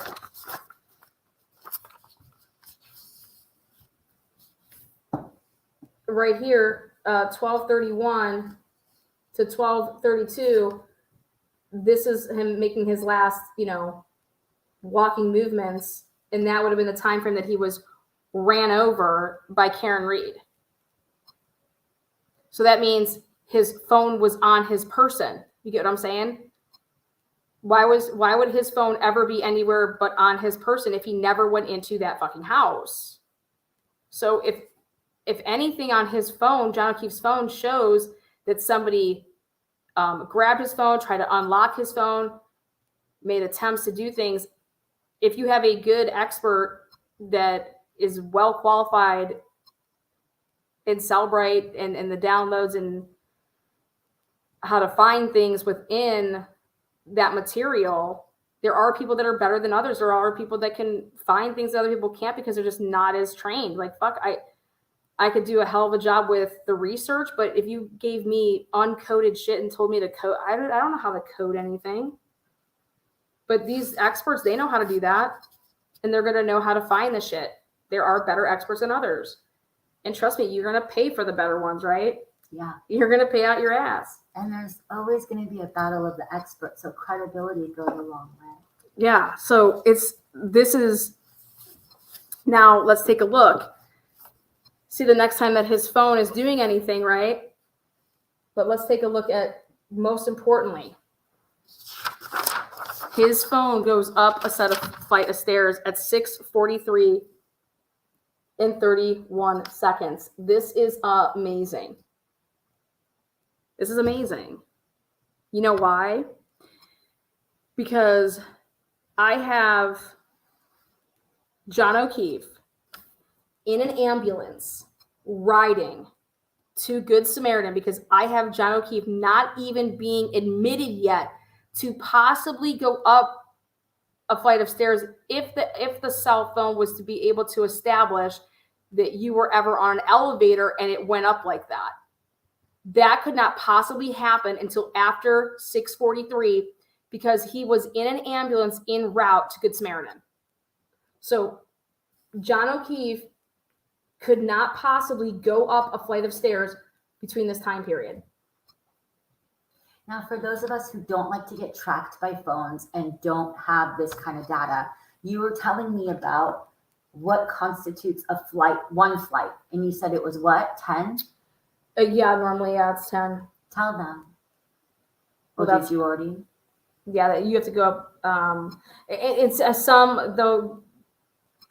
I even think the phones are more established where it could even be like a split level where you're talking like 8. 8 steps.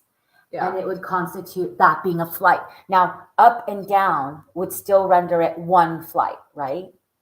If you only go up. Yeah, so if you come down, from my understanding, that does not count. If you're coming down a flight of stairs, does that count as a flight of stairs? No. So, but What would happen if you live in a 2-story? now check this out. And you die on the 2nd story? You never come down. No, you're gonna come down when you come down. When they take you down. Now let's go back to this. Again, this is all about the data. This is about experts. They're trying to say he went into that house, right? And I think they're going to win on this. I think that the defense is going to win. There is no way you're going to be able to say that that did not happen. And it's going to be right here at this time when these fucking people start freaking out. Let's see. Okay. Let me share this all the way big. Hide that. Again, these are grounds for what we're dealing with disqualification. We're dealing with dismiss. Like this should be dismissed. So here we are, between 6:43 and 6:55. Health data, 1 floor. John's phone traveled the flight of stairs while his body was on top of his phone in the snow, allegedly, right? Nope, actually, his body would be now in an ambulance heading. Jen doesn't make any moves for 13 straight minutes. That's something interesting. 6:47 to 7 o'clock. Now, is that when she's being interviewed in the back of a cop car? Because she does not move for 13 straight minutes. And I noted that because I thought it was important. Jen, boom, here it is. Look at this shit, y'all. I sent this to Alan Jackson. I said, please look at 6:35 and 6:36. Jen's watch, health data, she goes up a flight of stairs. Then travels 1 flight of stairs within a 3-second time frame. Possibly halfway up and then back down or vice versa. But look at this. At the same time, John's phone is beginning to move. So 6:32, 6:33, John's phone's moving. And then he goes up, his phone goes up a flight of stairs between, look at that. Hers is between 6:36 and 6:43. His is 6:43 and 6:55. You cannot make this shit up. That broad has his phone, and this right here is called circumstantial evidence. And this, my friend, is how Alec Murdaugh was found guilty of murdering his wife and child. So if it's good enough for showing murder, the Snapchat, right? You're there, right? Then is this good enough to show that her movements and his cell phone movements coincide almost to the fucking T? And that she's passing it off and she's receiving it. You can't make this up.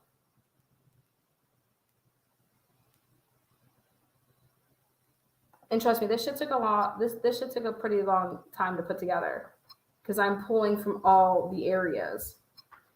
John's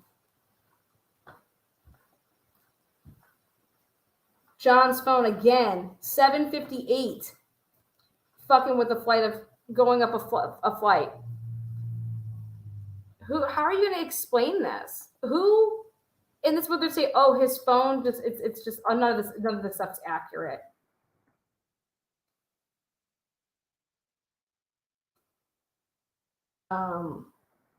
Again, John was admitted to the hospital and reflects this time on his wrist badge. That's why I have the 6:49. Okay.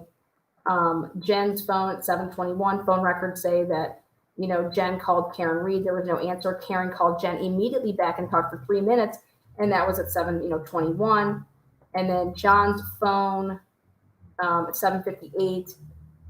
His phone is going up instead of, the flight takes 3 seconds. And 1 hour after it traveled 1 flight, they decided to bring phone outside and say John never went inside.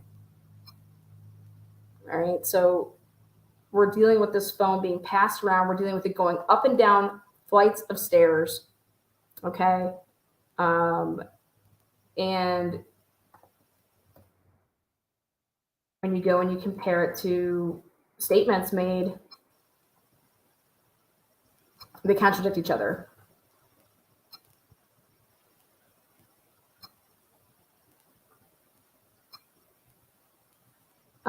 It was at 227 is when she, so right here. So let's go back and take a look then one last time here at Jen McCabe's prancing around and her heart rate.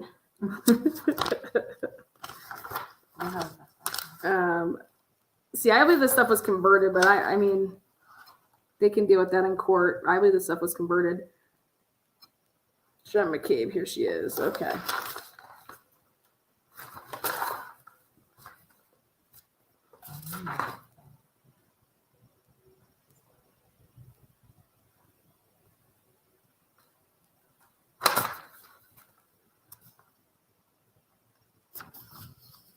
Let's take a look at Jen McCabe, and then we're going to close this out. Again, I wanted people to get rowdy over here. Do a shot. Tell me what you think. Or, are you team? Do you think that this is all just a bunch of smoke and mirrors? Do you think that, Karen Reed's innocent, guilty? I'm all about the evidence. Show me. I'm from the show me state, not really, but you're not going to fucking. You are innocent until proven guilty. And anybody that tells you that you're not, then you tell them to move the fuck out of the United States of America. Let's take a look here. Let's bring in Hector and go right. Boom. Boom. So here it is. Jen McCabe.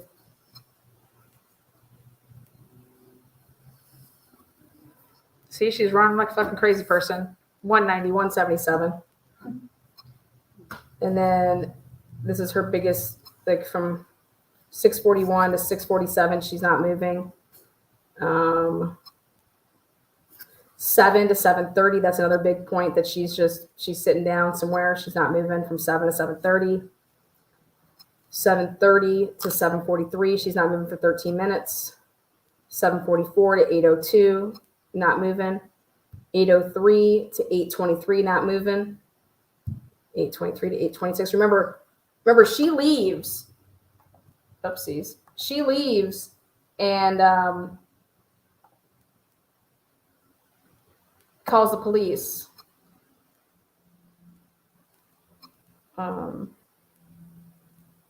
She was up all night. Yeah, she was up all night. She slept for an hour and 20 minutes.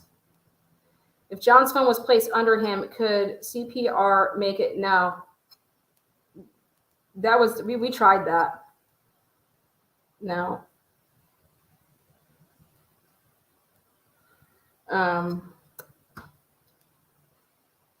No, I think there's too many coincidences with I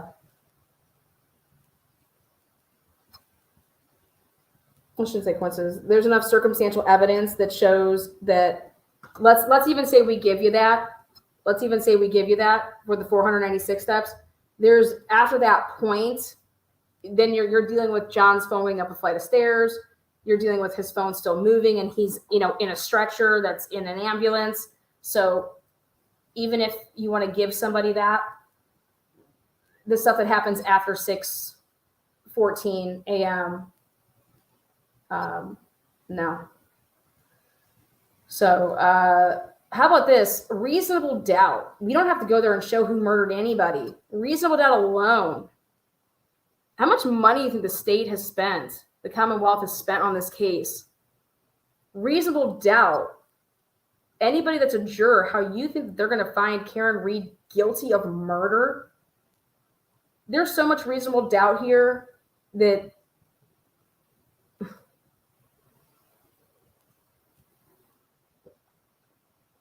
again, this running over would have had to have happened at, like I said, 12:31 to 12:32 a.m., which would have been in the presence of everybody that was at that house that came there to, pick people up, or, they're looking out the window like they say. That's your time frame. Your time frame is from 12:31 to 12:32 that John O'Keefe was ran over. That's all you have as the prosecution. And if they try to pull anything else, you heard it here first.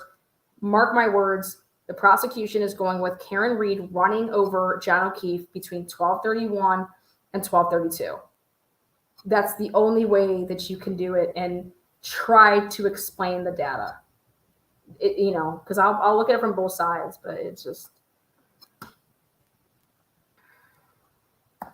nobody wants to say how they feel about this case. Nobody wants to come up here and say, I'm from Massachusetts and we party hard and Karen Reed's innocent.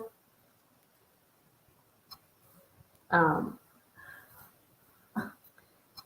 love Maria here. I am not a conspiracy theorist, but believe LEO intentionally did a sloppy job to make sure no one could be, convicted. Yeah, that's sad. Yeah.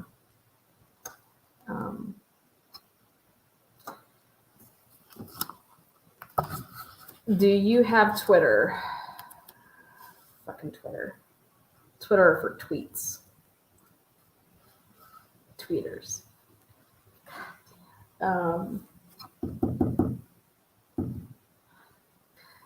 Alan Jackson is going to fucking destroy these people on cross-examination.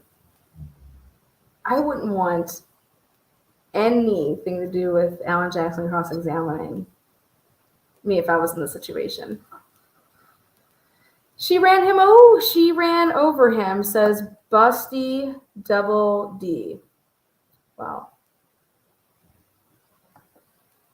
And Busty Double D, you should take the link and you should say why you believe that. What evidence is there that says Karen Reed did that?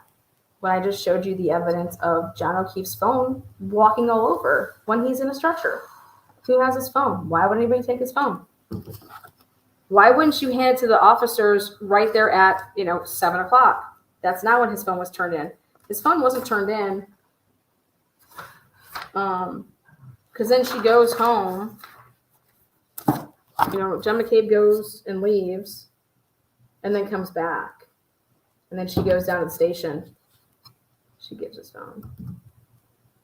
That's going to be the other thing that's going to be amazing is talk about the handing over of the cell phone. And watching the custody, the chain of custody with that cell phone is going to be fucking priceless. Tough question. How well known as the other lady that they literally letting her do this to set up Karen Reed?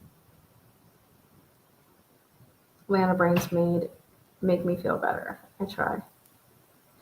Alan Jackson is smooth as butter, a courtroom assassin. Who said that because they're right? Tracy, all over it, totally. That's all it is. And trust me, I'm not he defended, Harvey Weinstein, but listen, guys, he is the bomb. He was a DA in Los Angeles. In the He's amazing. Amazing man. Amazing litigator. Yeah, absolutely. Buzzing for truth. John O'Keefe was a police officer and deserved more respect. Yeah, that's what I don't get, man. That's what I don't get. I'm sorry, but I feel like we're seeing the true colors of police officers being fence riders. Okay? Why aren't they just coming out and being so supportive? We want justice for him. We want to see what this evidence is, but we're going to be there for him. So we're all going to be we're going to do, this for him, that for him. I mean, but they're all just being silent. And again, maybe they are being told to because it's part of, agency policy, so they can't. Okay.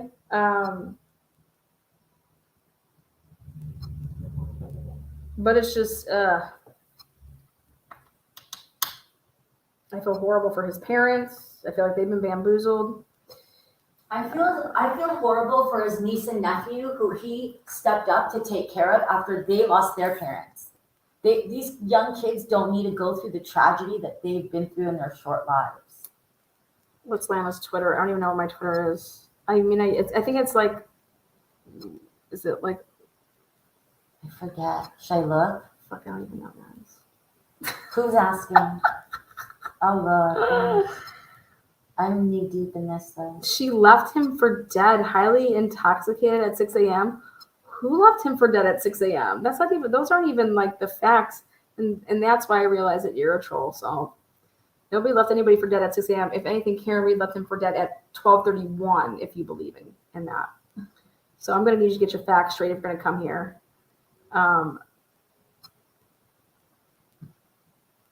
So who is the second voice we are hearing? Is Lana throwing her voice? No, oh, got it. No, it's Bella right there. How does that person not know that? Oh, because, well, we have a lot of new people here for the Karen Reed case. Let me tell you guys how insane Dedham is right now. Let me tell you guys a little something about my experience over there the past couple days, or I should say the past week. My experience was, hey, I'm bringing out my podcast. I want to be streaming the Karen Reed case, and I will buy out from 9 a.m. to 3 p.m. your establishment, and I want the tickets to go to an organization that we can donate, the money. And basically, if people want to bring a canned food, like I was, talking about how I wanted to do this for our tailgating for the truth. And at first I got great responses, okay, before they had to okay things through their owners. And I get these callbacks and I get these email backs. And they're like, we are not having any turtle riders in here fighting with our bar patrons. And I'm like, wait a second. Y'all don't open till 4. There's going to be no bar you guys aren't even open. So I'm reading this. Dedham wants nothing to do with this case because I brought them a business opportunity that I wanted to invite. Everybody's tailgating outside, or actually tailgate. They're protesting outside from 7 until 9. Then once the hearing starts, where's everybody going? Everybody needs to go to the same location and watch this hearing with all the screens on, the hearing, and people can get whether they want pops, whether they want beer, kegs and eggs. But here, where do people go after they've been out there and they can't get in the courtroom because it's, limited seating? But then they want to go and watch. You guys should be watching the hearing, right? So I was presenting business opportunities for their community. You would have thought I told them that I was a part of the KKK and I'm coming there to fucking do God knows what. These people in Dedham were like, wait, Karen Reed? Wait, what? Huh? Like, I was like, I explained all of this. I have a podcast and I want to do the streaming and I want to, have you ever been to Georgetown, and explaining this to people, right? And they're just like, we cannot have turtle riders coming in and beating up our customers. And I said, excuse me, turtle riders are beating up customers? Like, where is this is blasphemy. I'm like, wait a second, you guys are turning down a business opportunity. This is a private event. Like, we're going to pay X amount of dollars, put down the deposit, and then people are going to pay money to purchase food and alcoholic beverages. And while watching this, and I want it to be streamed on all of the televisions, and I was streaming it through the smart TVs inside the building, that then it's coming through my, podcast. And then I was going to be interviewing locals and asking them about things. And we had a big bar bingo thing set up. We had all of this shit. Yes. Okay. Yes. Then they're like, oh my God, no, the turtle riders are going to come in and just start beating people up. And I'm like, what the fuck? I'm like, first of all, I have not seen anybody fight. I have not seen any fights. Who's going to fight at 9 o'clock? I will show you guys these emails.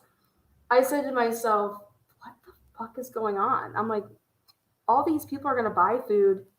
Your bar doesn't even open till 4. We're going to be there and this is you know, because I don't think anybody's actually going to go there that's not supporting the cause of Karen Reed's, you know, innocent. But at the end of the day, first of all, do you really think I'm going to allow fights? Okay. Do you think we're going to allow fighting? Like who? No, fucking get the fuck out of here. Fighting. You know? But I just died when it was like, these turtle riders are going to come in here and start beating people up. I said, beating people. I said, maybe they're going to beat up that keg because we're going to go town, you know, pounding them. But come on, man. I was like, this is wild. This is wild because I'm going to tell you, I used to own a bar. And if you're renting out my establishment to have a fundraiser or do it, like, As long as you take care of the waitresses and waiters and bartenders. Yeah, have at it. good citizen. That's what I said. I said, I've been covering this and I have yet to see a fight, you know? But then I realized it's these owners and their front. It's just like, we're not. So then I said to myself, okay, well, who said if I wasn't having a party and I just like put out a memo like, hey, we're all going to go to this place and watch it. You're going to all say like, we all can't come in because we're going to watch a fucking hearing. And I'm just like, you know what? You guys are wild. I thought you guys were like ride or die New England fans. Like, this is like the Brady Manning fucking showdown. I was so pissed. So then I said, okay, well, I'm just going to rent out the VFW. I'm going to run out a damn church. You know, churches don't let you down. I was so disappointed. I mean, think of every place that's a walking distance between half a mile and a mile. Okay. And unfortunately, the VFW club was having somebody died. So there was like a funeral thing.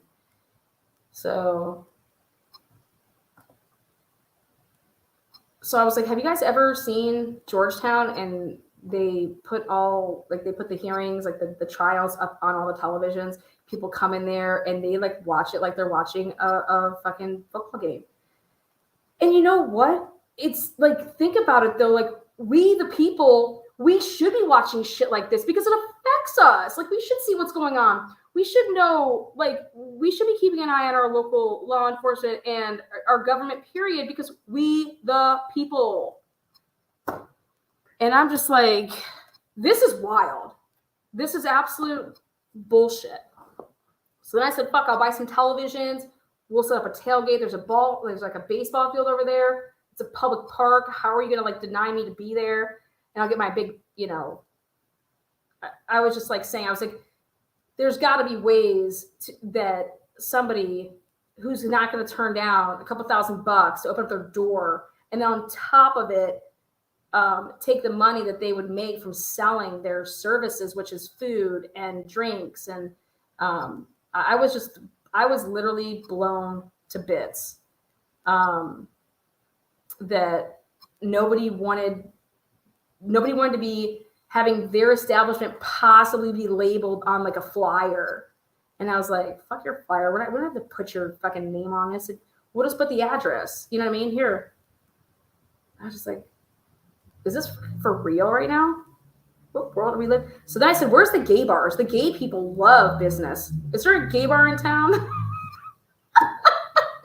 I said, you guys are business people. If you're going to turn away, like, and I told them, I said, you guys could be the official, you know, tailgating for the truth, you know, location, because I'm going to be doing it for the trial. Like, we're going to be there for 2 at least consecutive weeks where you could make a significant amount of money. I mean, after you guys went through COVID, like people, hello, like nobody your bar's closed. Your restaurant is closed from 9 to 3. So we can't come in there and beat people up. I just was dead with that. I was like, beat people up. Fuck. Maybe with my words. Maybe I'll drink you under the table. I'll beat up that keg. I was dead though. So I have no words for that. We had a place say yes, and then they said no after I was like, okay, this is gonna be great. Here we go. Oh man, the owner said da da da. I was like, what's that? Are you gonna have underage people in here? Underage people don't watch trials. Are you kidding me? I was like, what do I gotta have? Some security? You want someone to check some IDs? What do you want? I was just dead. I was like, this is crazy. Underage. I was like, yeah, maybe some kids come with their parents, like, because they don't have school or some shit. I don't know. Some strollers coming through with like newborn on a tit. The fuck? Yeah, I was just like, this is ridiculous. But they literally did not want to be associated in any way, shape, or form pro Karen Reed or pro police. They just did not want anybody that the rumor could possibly be out there that they were involved. I was like, they're like, are you a turtle rider? I was like, what? I was like, no, I work for the prosecution. No, I didn't say anything like that. It was really hard to like process it. So I have a plan, but there was no way that I could pull off what we were trying to do in this short amount of time. And unfortunately, a couple people died in the area, and they took out my VFW. But VFW, yeah, they're all for it. But somebody died. Prayers to them. Then I was looking for an Airbnb just to rent out the whole house and have a house party. Come on. The weather will be better in April, so but I'm just like, this is crazy. This is wild. But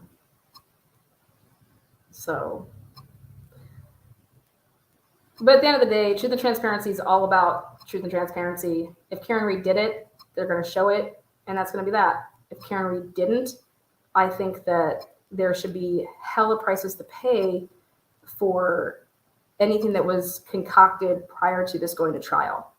And I think that I don't cover cases that are not, there's controversy in the cases I cover, because I don't cover cases where I think something's being done on the up and up, and I don't bring attention to that shit. There's no reason to. But the cases I cover and the people that help with that, we are 100% covering cases that we think that there's something that needs to take another, something's off here.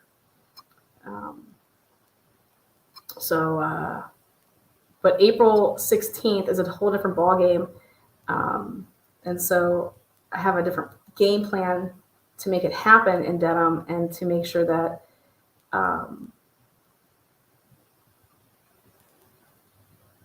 that we can't be shut out.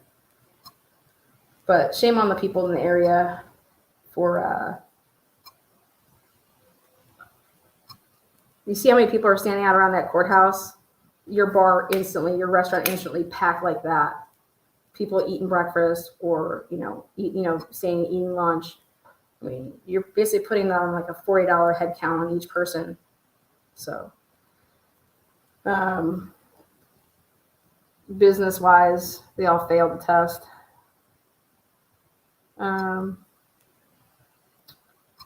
So, with that said, tomorrow, where is Tom? Where is Tom at? Well, I'm giving a shout out to Tom. I will be following. I'm going live at 8:30 in the morning. I'm going to ask see if Tom would like to come. I want Tom to come on the channel, and because I really was planning and I really wanted to interview him. That was like, I was really, really looking forward to that. He has done such a good job. I was looking forward to hearing from the locals. I was looking forward to anybody that wanted to talk about how this, how they got involved with wanting to support somebody that they don't even know, and things like that. So if Tom is out there tomorrow morning when I go live, I'm going to be promoting your channel, but I'm going to be more importantly promoting like you as a human being. I think he does. I think he has grace with what he does. I think he's always so kind. He's so positive, and that's rare. And when I think you see stuff like that, that's rare. You should embrace it. And so I'm embracing Tom, and I'm going to embrace his efforts. So, but they ain't gonna keep me out for that trial, motherfuckers. I tell you that. Heather could, totally agree. Where am I located? I'm located out of Ohio. Go Browns.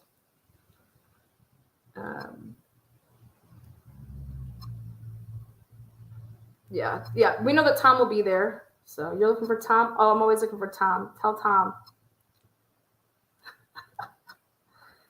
Yeah. So when you find good people, support good people. I told him that he could run my camera any day.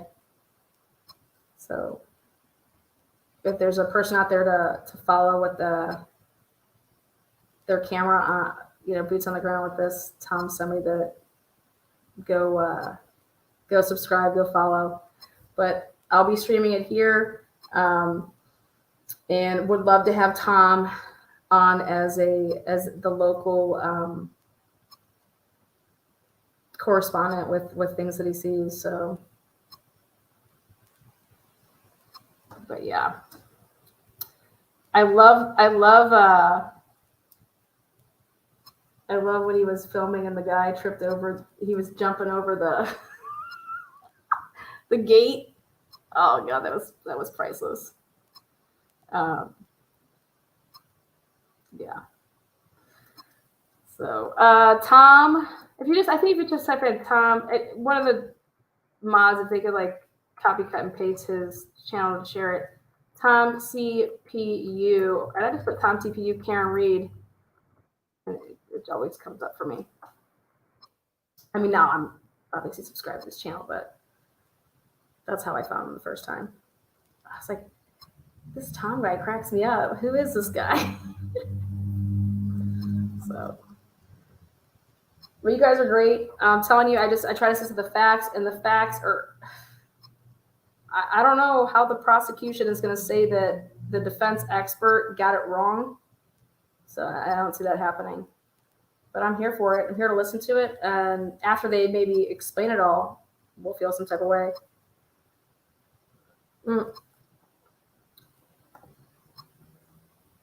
I'm out of Ohio, born and raised in Cleveland. Went to school at Cincinnati. I'm a UC Bearcats. Two-sport athlete right there. Look out. I ride with the Kelsey boys, man. Look out. And then decided to cut the middle and move here to Columbus. So don't bring the feds my way. All right, guys.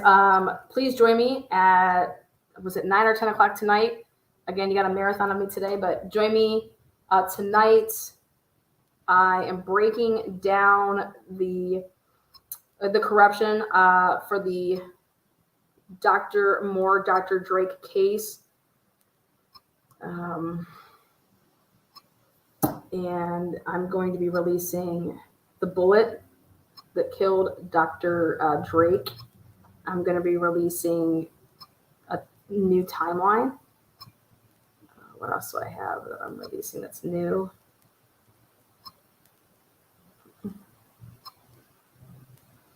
Oh, and the top 10. So the top 10 for tonight is my top 10 pieces of evidence that highly implicate law enforcement and the widow, Brian Drake, in his murder for hire plot. So, all right, guys, until next time. See you tonight. Thank you, mods. Thank you, members. You're going to have an opinion of this. Make yourself known at the end. Thumbs up or thumbs down. I will never tell you how to vote. Peace out, Girl Scouts.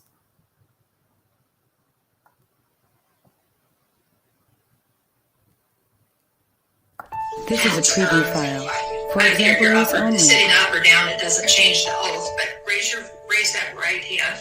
Under the penalty of perjury, do you swear to tell the truth, the whole truth, and nothing but the truth? I do.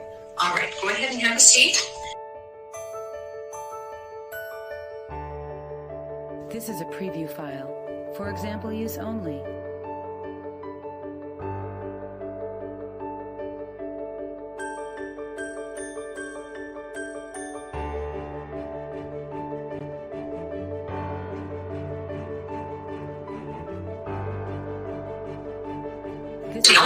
witness here today. For example use only. And frankly, is the only credible witness here today regarding her level of emotional distress. I find her testimony at the temporary orders hearing credible, and the testimony at the permanent orders hearing credible.